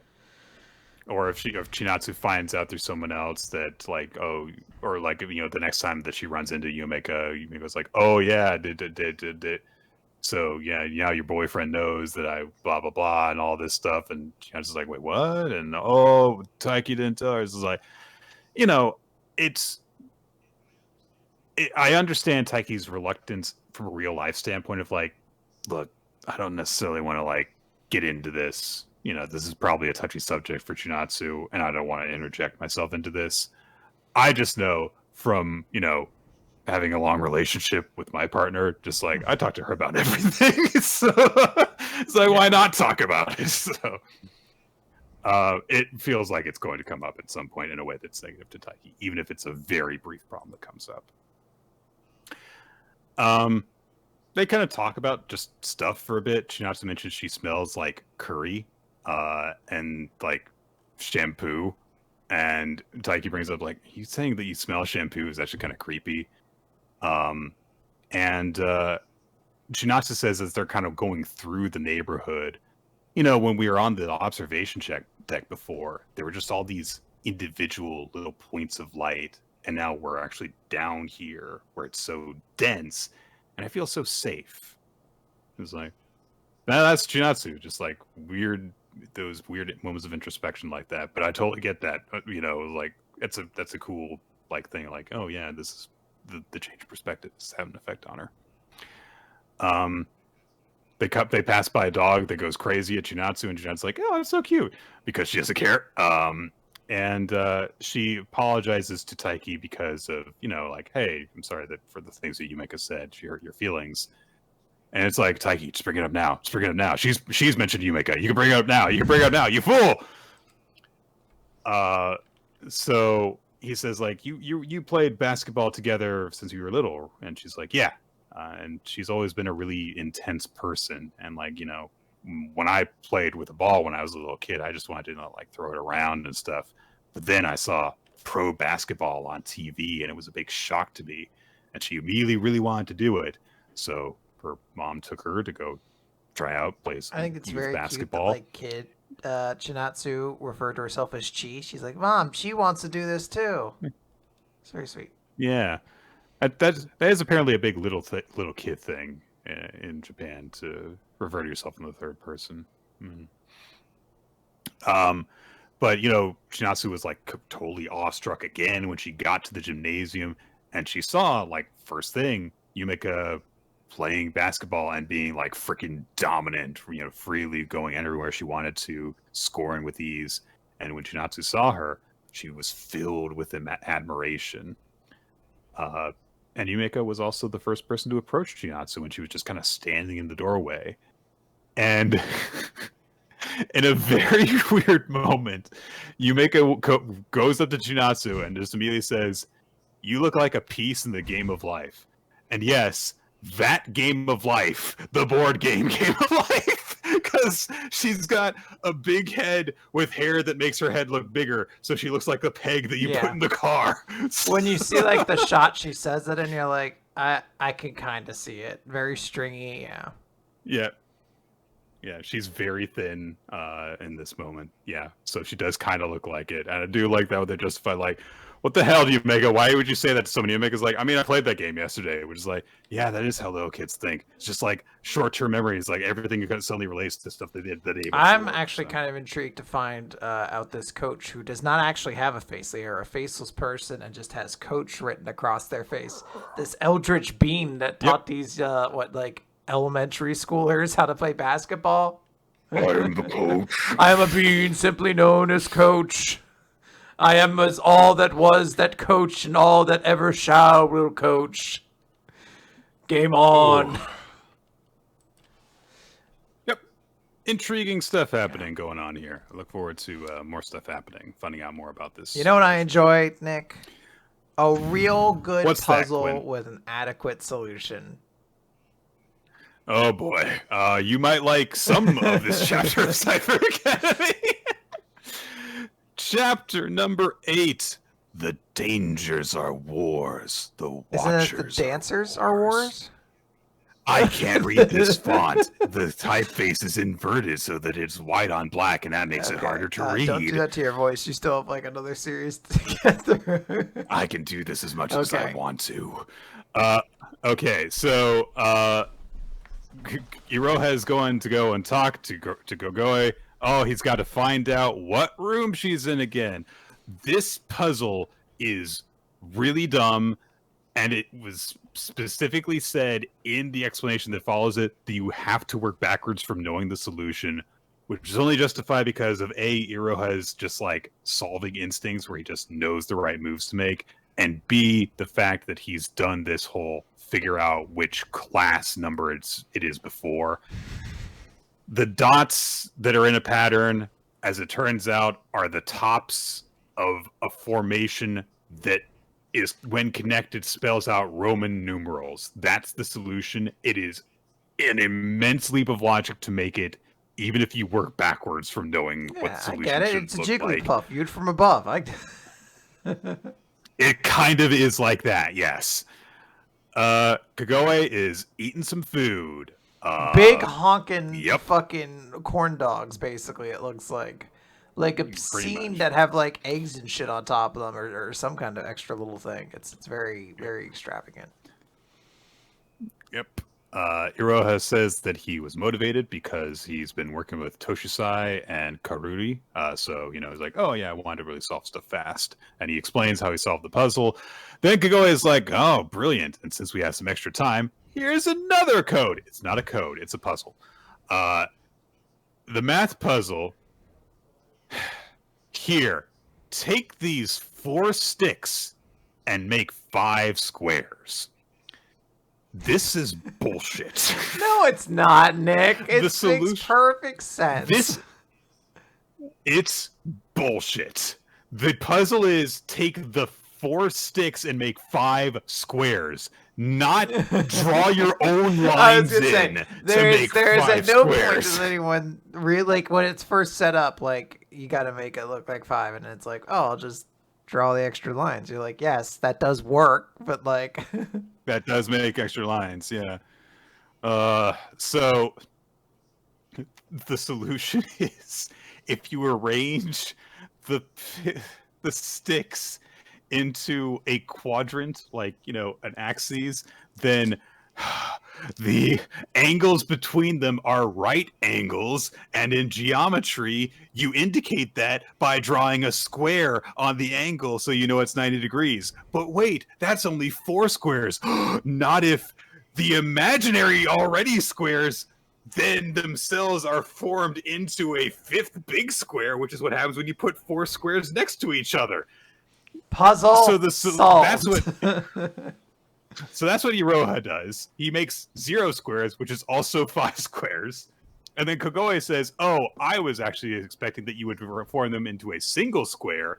So that would be 1 square. And then the right angles, and that would be the other 4 squares. Which, if you're going to do that, then based off of their combined logic, you could have had the sticks overlap slightly, like this, if my camera catches up. And then, by Iroha's logic, you would have 4 right angles in each of those corners, and then the 1 big square, and then the 4 big squares based on all the right angles. So you would have 21 squares that are 20 of which are bullshit. I hate this. So that's my big thing for this chapter. They talk about stuff. The big thing that is happening is, hey, there's a viral dance video that's going on right now of this person in like a gas mask doing this really complex dance, but it's actually a code, I think. And so it's like, oh, what could it be? It could be like, and Koei explains like, oh, it could be like semaphore, like where you where you have like flags, and so the formation of the arms is actually a code potentially. So, there's a reference to Catherine Dance, which is a character that I've never heard of. Anyway, cut away from there. Toshisai is, pardon me, talking with her cohorts, And they're thinking about like, okay, so Iroha's in a meeting with Kagoi right now. She's probably going to actually have him take part in actual combat, as in like the puzzle solving has consequences this time. But Toshitsai says, look, I lost to him, you tied with him, so we don't really kind of have a right to interfere in this. So Tayutan, we're going to rely on you. So it's Ponytail Girl. I love it that the one's just like, well, I don't really think that was a draw. And in your case, you violated the rules regarding war weapons. And I love her so much. She just has this fucking sarcastic line. So She's good. like, sure would be nice if you could lose by disqualification in wars, too. Like, she has no time for anyone else's bullshit. She's really like, every time I see her, I just imagine she's like gripping like a roller in her hand that's exploding because she's gripping it too tight. Toshisai might be the closest thing I've had to a spirit animal in a manga that we've covered. Just like, no, it's fuck this. So annoying. She has to deal with so much nonsense around her. Iroha demonstrates his dance skills, which were pre-established in like chapter 3 of the series, that he is a more than adequate dancer, and he also demonstrates that he knows a bunch of different styles of dance, apparently. So there's just this like 2-page long montage of him demonstrating all these forms of dance, and that's all that it is.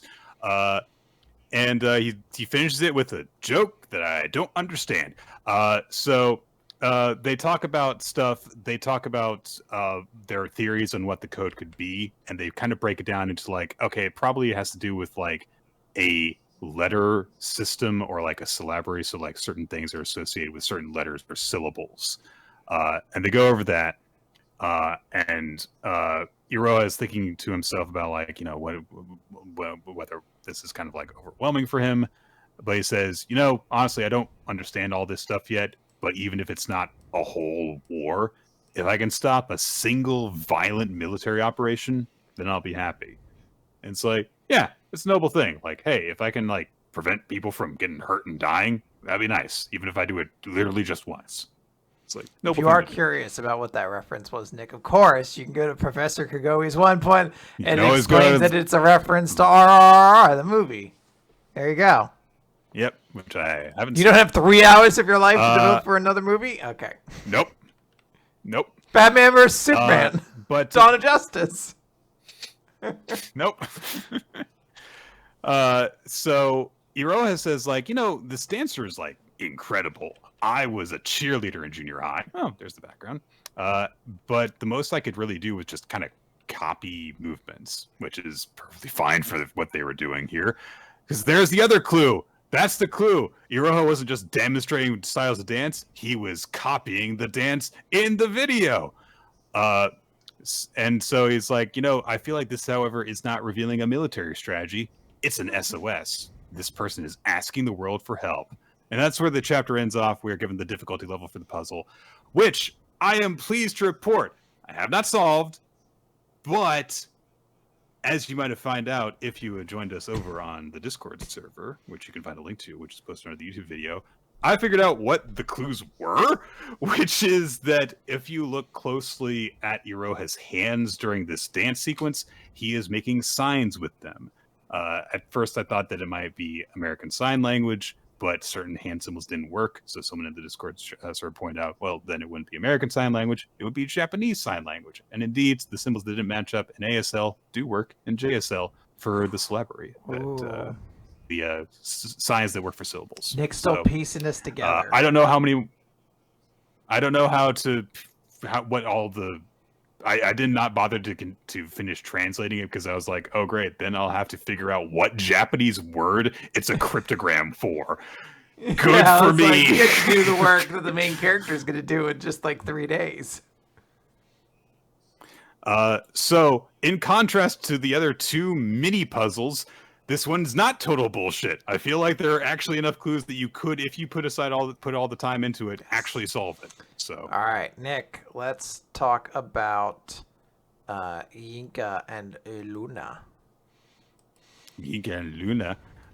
So the quest resumes without 2 of the original party because Anemone needs to heal up her eyes, and Beretta is taking care of her girlfriend. We didn't even need them. Get out of here. Get out of here, kids. Chapter 18, The City of Bounty. There is kind of a cute moment where, like, Beretta, like, carves up an apple for Anemone, and she's like, this is kind of lumpy. It's like, yeah, it's because I'm bad at peeling fruit. It's okay. You're trying to do something nice. Glüna is already feuding with the guard guy who came with them. There's kind of a funny moment where, like, she throws the bag at his head, and then they start throwing it back and forth at each other because none of them want to carry it. And Ginka's just like, "Will you guys stop?" Yeah, I knew. He's like, "That's my stuff. Stop throwing it back and forth." They get to a city, and there's no one there. There's a cute moment where Luna is like, maybe they're underground, and just lifts the fountain in the middle of the town square over her head to look under it.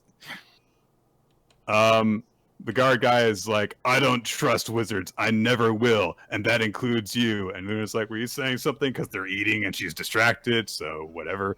Someone is watching them from the bushes and even has one of those, like, eyes peering out of the bushes in darkness moments.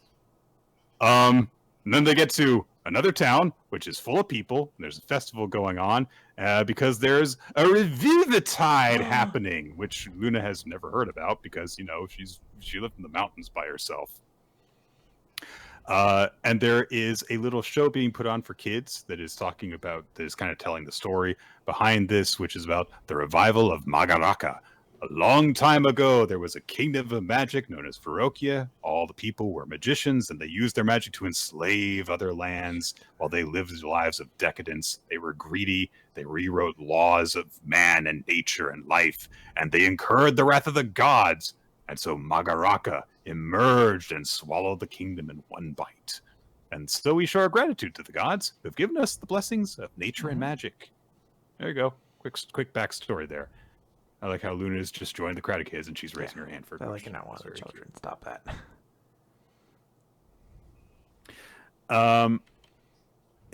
So they're surrounded by people, and Ginka's like, God, I hate festivals. I hate people, which, same. I hate being around crowds too. Someone in a stall says, everything is free, and Ginka's immediately like, it's awesome. Festivals are great. I love free food. Which the guard says, like, look, we can, like, pay you. And the people say, no, we've got so much food now. We've got all these blessings because of our magician friend. And oh my God, there's a fucking Pied Piper. He summons, like, a tree with his playing. And they say, like, oh, he speaks of the magician Nosferatu. This guy's name is Nosferatu. No warning signs at all. Yeah, I assume in their universe they don't have that name. They don't have movies here. Like, he's been healing people of their illnesses, providing people with plentiful food and stuff like that. And he's been asking for nothing in return. So, like, what a great guy. Love Luna's this like, dude. Perfect. 10 out of 10. No criticisms. He's great. That's essentially what Luna says, and Ginka's like, maybe he's mentally ill if he's doing all this for nothing. He's so greedy, he can't. I love that all those responses always come from this thing, which is giant eyes and a little big curly mouth. Like, boom. Yeah, got him. Luna spots that a little kid is going to cause trouble. She freaking snatches him up by the ankle and picks him up from the ground because she realizes something has been happening. But she immediately covers for it by saying, like, oh, this is no place for a kid to be playing. Didn't I tell you to find an inn to stay at? You're in trouble, mister. So everyone's like, huh, okay. The guard chews out Luna for doing this, however. It's like, what are you doing grabbing a kid? But the kid says, I could have finally avenged them, you fool. And he just flashes the knife that clearly Luna had spotted before. So it realizes, okay, he was trying to kill the magician for some reason. They ask for an explanation, and he says, look, it's going to happen to the town. That jerk, he's going to eat everyone, and then he's going to eat me! Oh my God! Good, like, this is like a cool setup. Like, I like the relationship that kind of goes on between Luna and new guy, whose name I don't remember, but he's the quiet guy who hates magicians. It's a cool dynamic. Like, I think this is more my speed when I'm coming to read this series, which maybe other people don't dig as much, but I'm certainly enjoying this right now. it's a pretty breezy introduction to like the plot and lore and everything like that. So it's like it feels like we're not at a big moment right now, but that's okay. We just came off of a big fight scene, so this is a nice way of kind of getting worked into it. But I have a puzzle for you, Quinn. Me? Okay. For I'll you. do my best. Okay. Philanderous punk, parentheses, not that one, participates in plot to pilfer from Pulse. From Pulse? Pulse. Oh, was this based off of real live events? Okay. No. All right. No. It has nothing to do with that. Philanthropist, or what was it? Philanderous punk participates in plot to pilfer from Pulse. I might be stumped on this one. I'm like trying to think of MJF is kind of like, he's not philanderer, he's just rich as shit and he's annoying. Trying to think. It's not Vince McMahon, is it? He's not a philanthropist just because he gave money away. You're not philanthropist, philanderous. What's philanderous on? Is it based off the same kind of root as? No, completely different. It's someone who plays with the affections of others. Okay. It's not Vince McMahon. It is again not based on real life events. Yeah, I don't have an answer for this one, unfortunately. I'm sorry. I'll give you a big hint. What's another word for pulse? Like living? Like physical pulse. Vitals? So the answer is Shawn Michaels. Oh, the Heartbreak Kid? Who participated in a plot to steal his smile? Pulse's heart. Pulse's heart. I have no idea. To get the title off of Bret Hart. The Montreal Screwjob. Okay. All right. It's coming together. I guess repeatedly saying this is not based on real life events is technically incorrect. I wasn't down that track, so you're good. That was a good one. I have a wrestler for you, Nick, and you have a minute to guess it. All right. My God. I've been on a cold streak. You got this one. I feel like you got it. All right, you ready? Let me say my own. You don't trust me? All right, fine. Go ahead. Get ready. I just like to have my eyes on it. Yeah, go ahead. All right. Are they an active wrestler? Okay. Are they a male? Yes. Are they alive? Okay. Have they wrestled for a major company in the last 10 years? I believe yes. Yes. Okay. Were they signed to WWE in the 2000s? Yes, I believe so. Yes. Yeah. Okay. Were they a champion in WWE? Okay. Yes. Tag team champion? Okay. Any singles championships? World championship? No. Yes, no. Yes, okay. no. I'll say Intercontinental? Yes, no. ECW championship. Ooh. Narrows it down for you. Okay. Very much so. Okay. Were they on Lucha Underground? I said Ezekiel Jackson. Not Ezekiel Jackson. God damn it! Who else is there? All right, that's your timer. Fuck. You got Non-active one wrestler. guess. That was my big swing too. Shit. I'm so glad I got that in because I would have just gone for him. You would have hot dogged it. You're like, I don't even need the rest of this time. Oh my God, they were an ECW World Champion. Fuck. Oh, is it Chavo Guerrero? There you go, Nick. Nailed it. He was in Lucha Underground, and he was a tag team Yeah, champion. he with was Eddie. also Yes! in Total Nonstop TNA. I don't know why I was about to use its formal name, its Christian name, TNA, very briefly before that. I did not even know he was ever associated with them, but there's so many people who were in and out of there. And so. I think he, Yeah, I guess he's technically not. An I think active he wrestler, also so. competed, like even within like the past 5 years. But to my knowledge, I don't see. I don't like he's part of like the AEW Ring of Honor thing now, but I don't think he. I haven't seen him wrestle. Yeah, he was one of the 500 people who tried managing Andrade for a bit. I'm so happy with that. That's Awesome. the motivation, okay. Nick. You're in this home stretch of the series you had to discuss yourself. So now, talk about this Super K chapter, Nick. It's incredibly gay. Chapter 65 of PPPPP. Mimi Mello at peace. They've got a fucking name. Their cover page is like they're just sleeping in the same room, just like friends do. Yeah. Yep, just sleeping in futon side by side. I do love the contrast of Maloli just like very, together, like tucked into hers, and Mimin's just all over the place, just sprawled out. So there's they're in the Amazon. And I have to say this right off the bat because I legitimately, they're looking at animals that are in the Amazon while they're on like some sort of tour, Mimin and Maloli and their like assistant dude guys.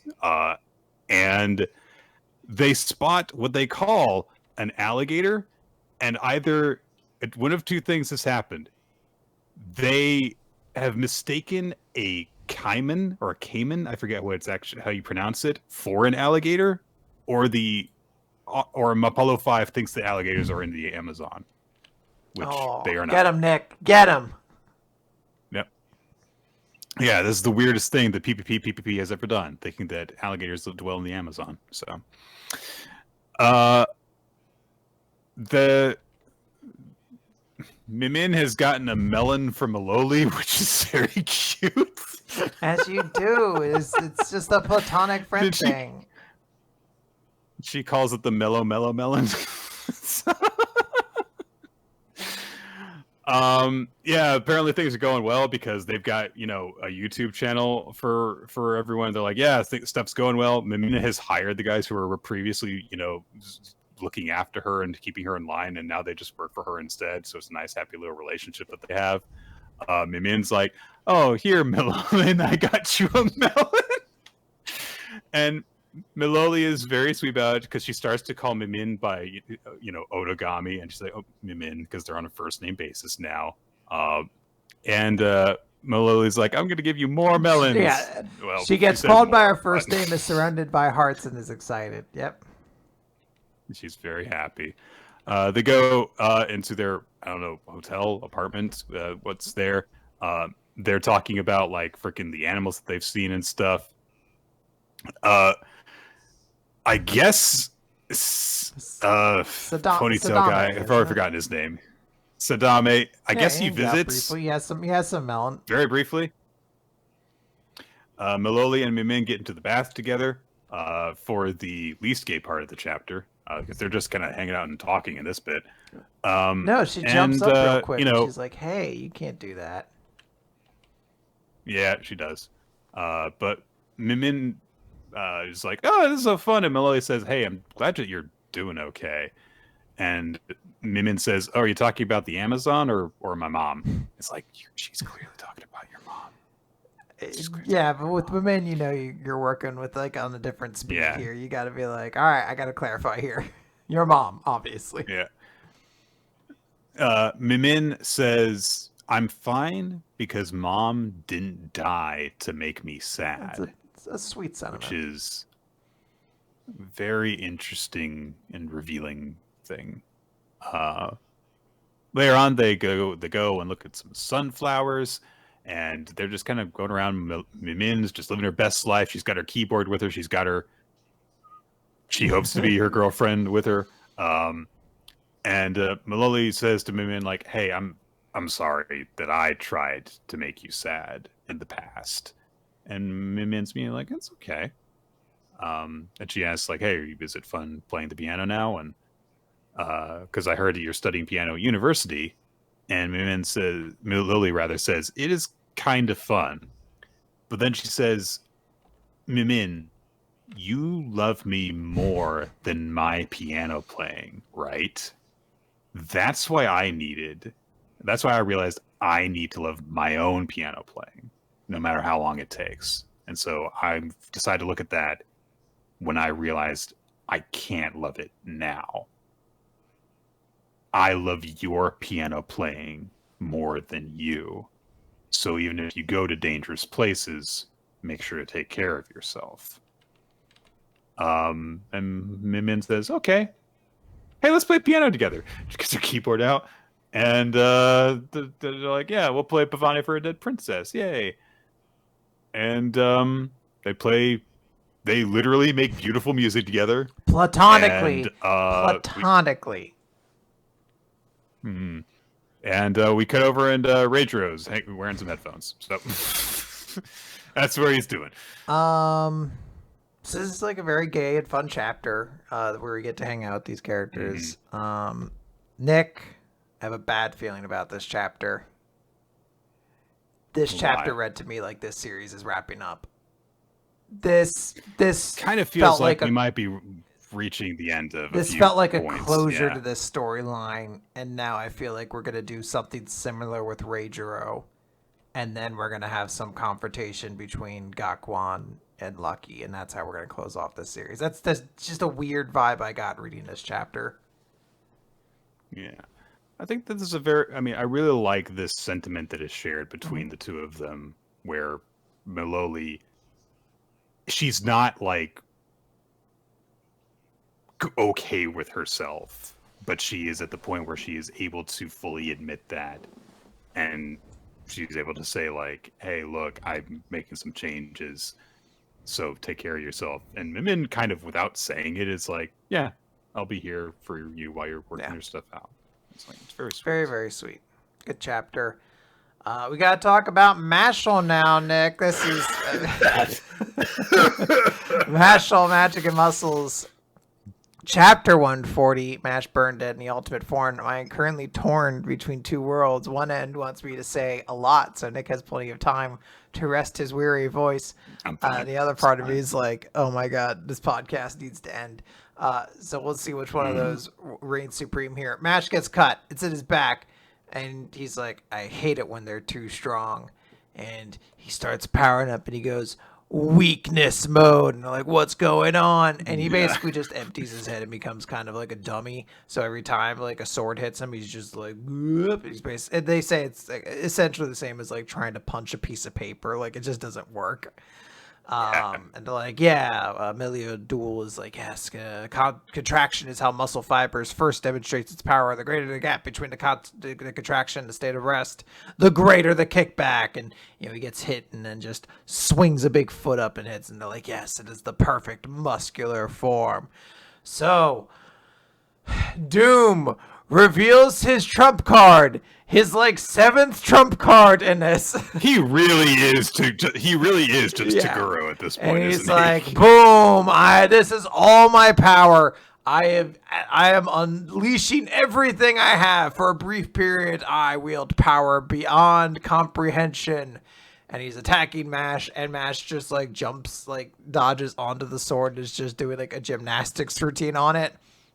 And then He kind of does the cat meme where he does the breakdance. And then like Doom throws a bunch of swords at him and impales him, so he's stuck between 4 swords. And then on 5th one's coming at him, and it's like, what's he gonna do now? And Mash does a perfect V-sit, so he basically like leans underneath it, and his legs curl up around the blade. And they're like, wow, what an incredible gymnastic technique to perform in such a tight space. And now he's vaulting off, and like all like essentially everyone but Dot and Finn give their little ratings, which I do like the detail that Kaldo Gahena has to be like held up for this. He's real jacked up, but he is still giving a 10 out of 10 for it. And Mash hits him. Doom's like, yes, perfect, just what I want. And then Mash kicks him in the face. It's like, shut up.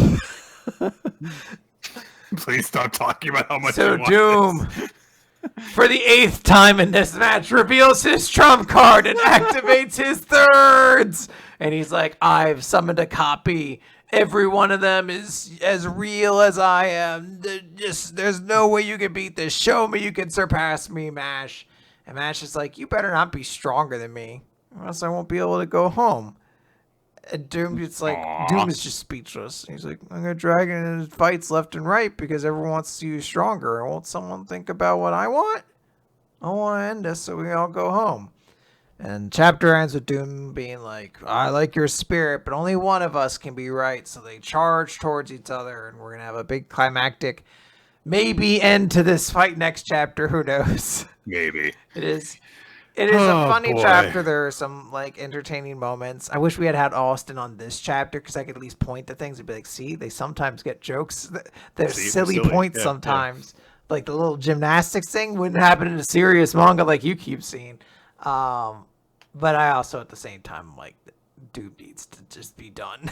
Like, I'm not that compelled by this man. Okay. Let's talk about the Elusive Samurai. It's chapter 94, Conversation 1335. The verbal confrontation between Tokiyuki and Tadayoshi has ended. And so Tadayoshi is going to go right back to his troops. He requests that Tokiyuki actually follow him part of the way. And he just says, like, yeah, I mean, this way I know that they won't fire at me while I'm going back. And Yorishika's like, yeah, I guess it's okay. A bunch of the people are kind of unnerved, like, oh, wasn't Tokiyuki going to be in danger? Tokiyuki's uncle kind of points out, like, oh, hey, isn't that... And he's just kind of like, make some weird observations to just kind of like distract people just so they're not worried so much, just to kind of alleviate the tension a little bit. Tadayoshi and Tokiyuki kind of like talk a little bit more like informally with each other now that they're not doing a big performance for the troops. And he says like, hey, I'm going to win this battle, Tokiyuki. Even should you defeat me here, the Ashikaga will rally and crush you. And when that happens, don't carry your resistance into the streets of Kamakura. I've worked hard to restore it and don't wish to see it burn. So it's kind of like, and there's a moment of bonding because Tokiyuki's like, I don't want that either. So yeah, they kind of hate each other for a very good reason, but they at least both value that same thing.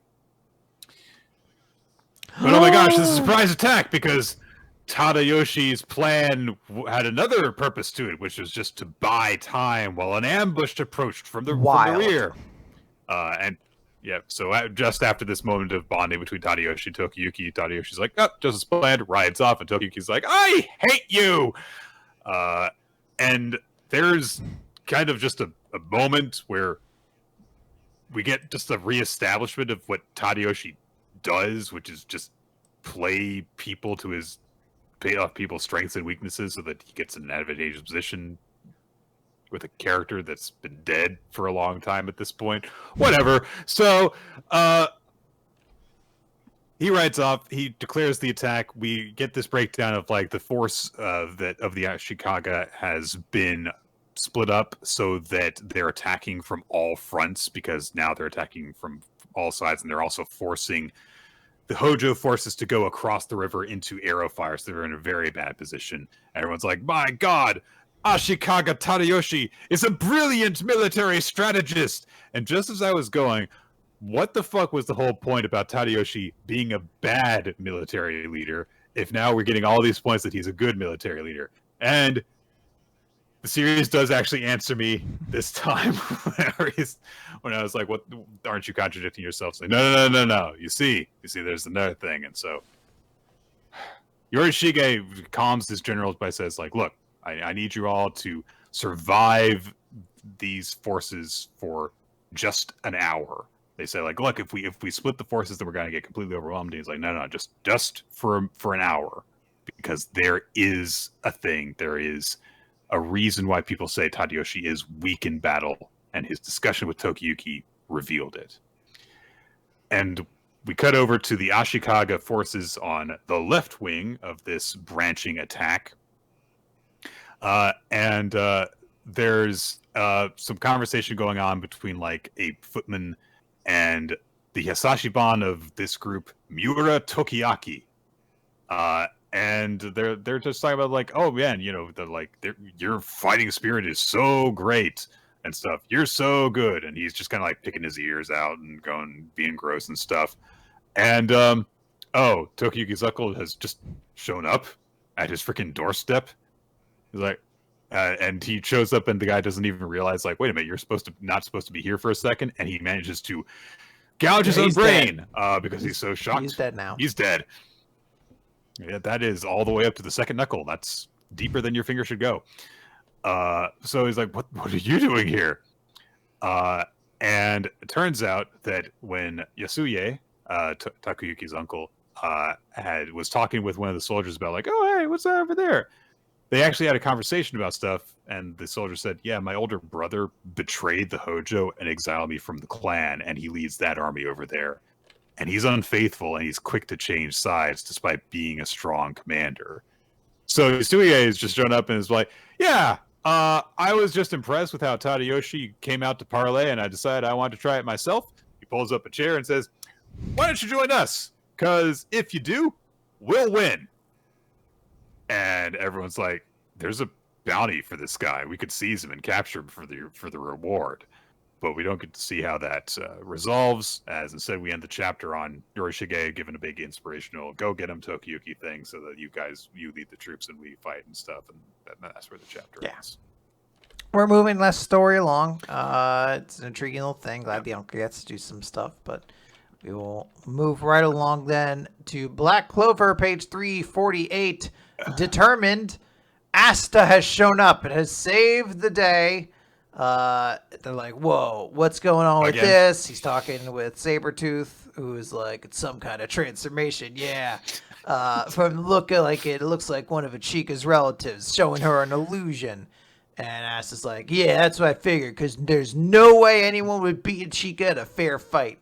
So Beastmaster guy is just like, humans are weak. Look at her. She's pathetic. Even watching that was painful. And all humans fear something, even you. So the boogeyman turns into Asta's fear, which is Asta himself, but a self-conscious Asta who's like, I can never become the Wizard King.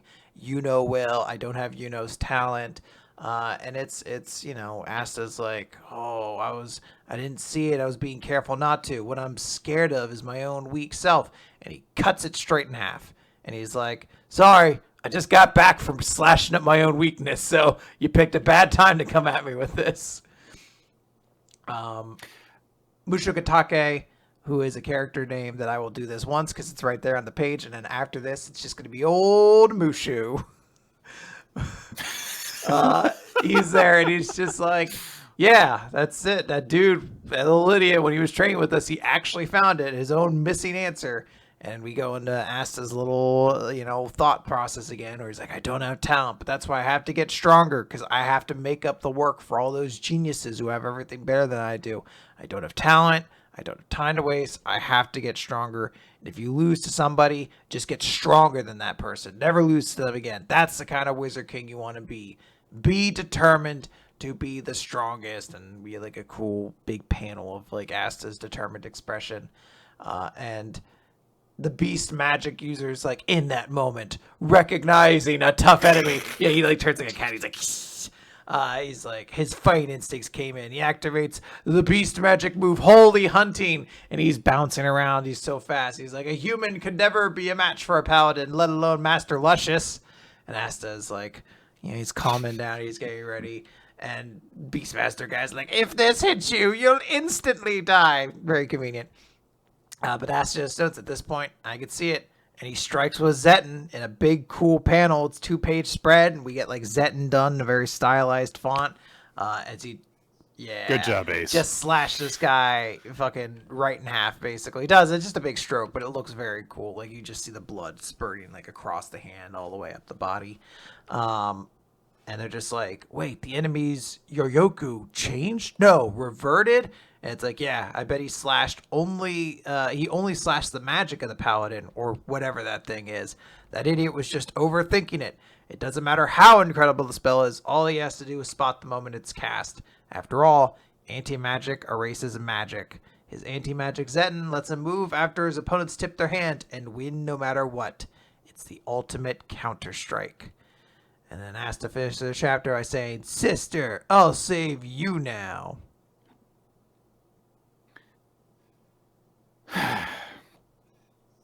It's all right, you know. Oh, it was kind of cool. Like I do like us focusing on Asta's self-conscious side, but at the same time, it also would not make sense to have him go through a whole crisis of faith in this moment. So I like that we get to see it, but then also get to see him conquer it like immediately. Like it does give a context to him, and at this point, like I don't know, man. I feel like getting upset about Asta being super cool and strong in anti-magic at this point, like that was a very valid criticism, and probably longer than it should have been for us for this series. But I feel like here, almost 350 chapters into this, I'm like, look, if I was that bothered by anti-magic, I just wouldn't read it. I'm not going to double down in disagreement with you, but I will say that I have kind of mixed thoughts about this. Yeah. Like I do like this. I'm pretty much there with you in terms of like, I feel like this kind of, you know, assessing his own fear plays out almost exactly the way that it should, which is he's being confronted by this idea he's not strong enough, but he's able to overcome that because literally that's what he's been doing for this arc up to this point. So of course he's able to do that. But I kind of wish that it were a little bit less focus on, oh, Yuna's so cool and the Wizard King stuff, and more on like the stuff that's really been bothering him recently, which is like, I'm not strong enough to protect the people that I care about. Because that's the big thing that is at the core of this. Like, he wants to be a cool Wizard King because then he can protect people that are important to him. And that kind of happens after the fact. And I just wish it had been tweaked a little bit. In a broader sense, yeah, Asta's got the solve everything ability again. And, like, the only thing I'll say is this. This is very similar to the elf thing in the previous arc. Thus far, the execution of this has been superior on pretty much every front, but it is kind of having a lot of similarities in terms of what happened there. So I think this is fine, but I'm not super thrilled about it. That's fair. That's all. All right, Nick, we gotta wrap up with One Piece. Yeah, it's One Piece, chapter 1072. We see how they actually make devil fruit weapons now. They just, I guess, put a fruit and have some little potions, and then they pour it on. I don't know. Yeah, there you go. There we go. There we go. So Bonnie has gone after freaking. Bonnie has gone. I just really like this image that happens right here. Bonnie has gone after Vegapunk, but she lures him in by pretending that she has broken a bone somehow. It looks like she de-ages herself, so she looks like she's like a crying child, basically. Okay. And then, like, her eyes light up like the hunter has spotted the prey, and she activates her aging fruit into distorted future. So she basically takes this hulking form and goes after Vegapunk after luring him in, and starts wrecking shit.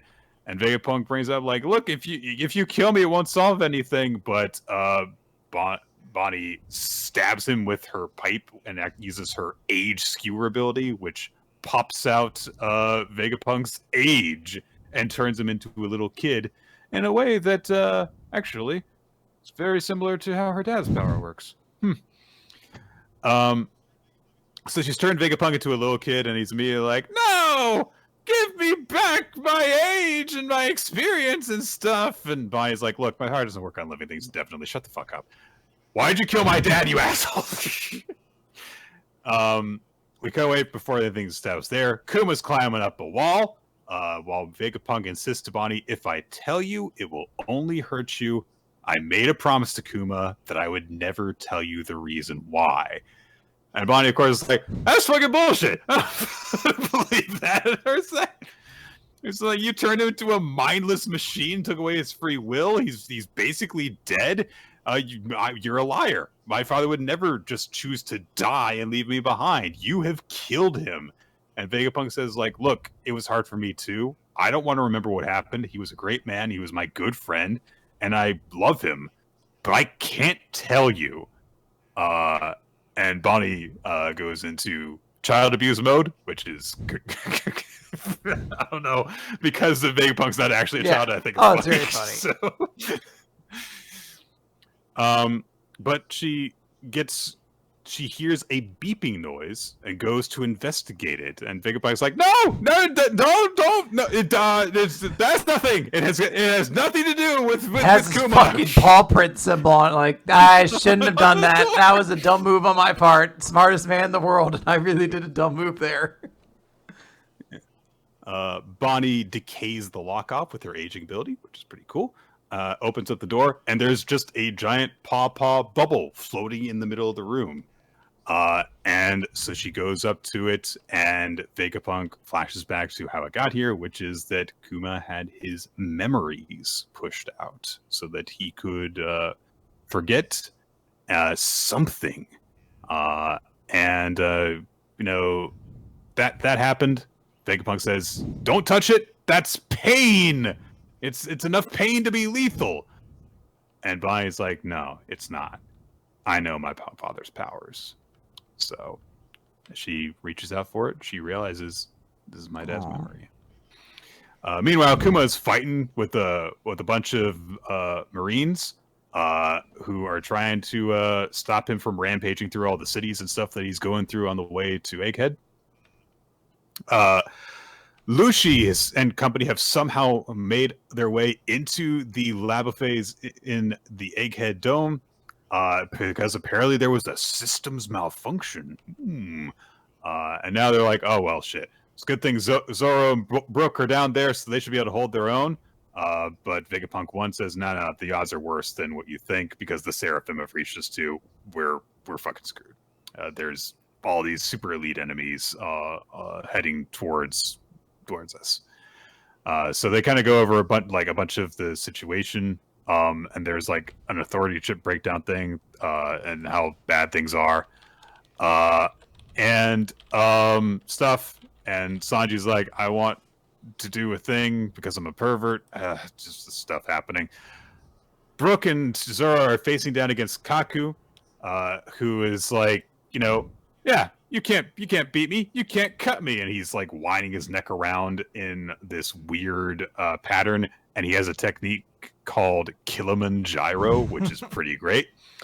But Zoro's like, look, I've fought a lot of wriggling things on Wano, and I'm kind of sick of it now, so I'm just gonna kick your ass and get rid of you. He knocks Kaku on his ass. Lucci issues an order to destroy the lab to the Seraphim, and Nami and Usopp start to panic, and the lab gets cut apart and blasted apart by all their different attacks. The building's starting to collapse around them. And then, as Kaku starts to gloat over it, Stussy bites him in the neck, and he collapses. And Lucci looks to Stussy and is like, what are you doing? And Stussy says, I just put him to sleep. And now I'll ask you to do the same. And we are introduced to a clone of Miss Buckingham Stussy of the Rocks Pirates. Yay! The first successful clone experiment. Oh boy! One of the most anti-hype moments in One Piece for me. I was just like, I knew it was going to be something with her, but I was like, God, I cannot tell you how much I don't give a shit about the Rocks Pirates. I was like, I just don't. Oh, hey, Nick, it turns out this is also a side twist reveal that Weevil's master, whatever her name is, that she was also part of the Rocks Pirates then, because that's who this is a clone of, because her name is Miss Buckingham. Or Miss Bucky, I think was the name she used. So now we have that revealed too. I just, I don't know. I very much was just like, felt But the lore, Quinn. All people care about is the lore. Pacing, who cares? Yeah.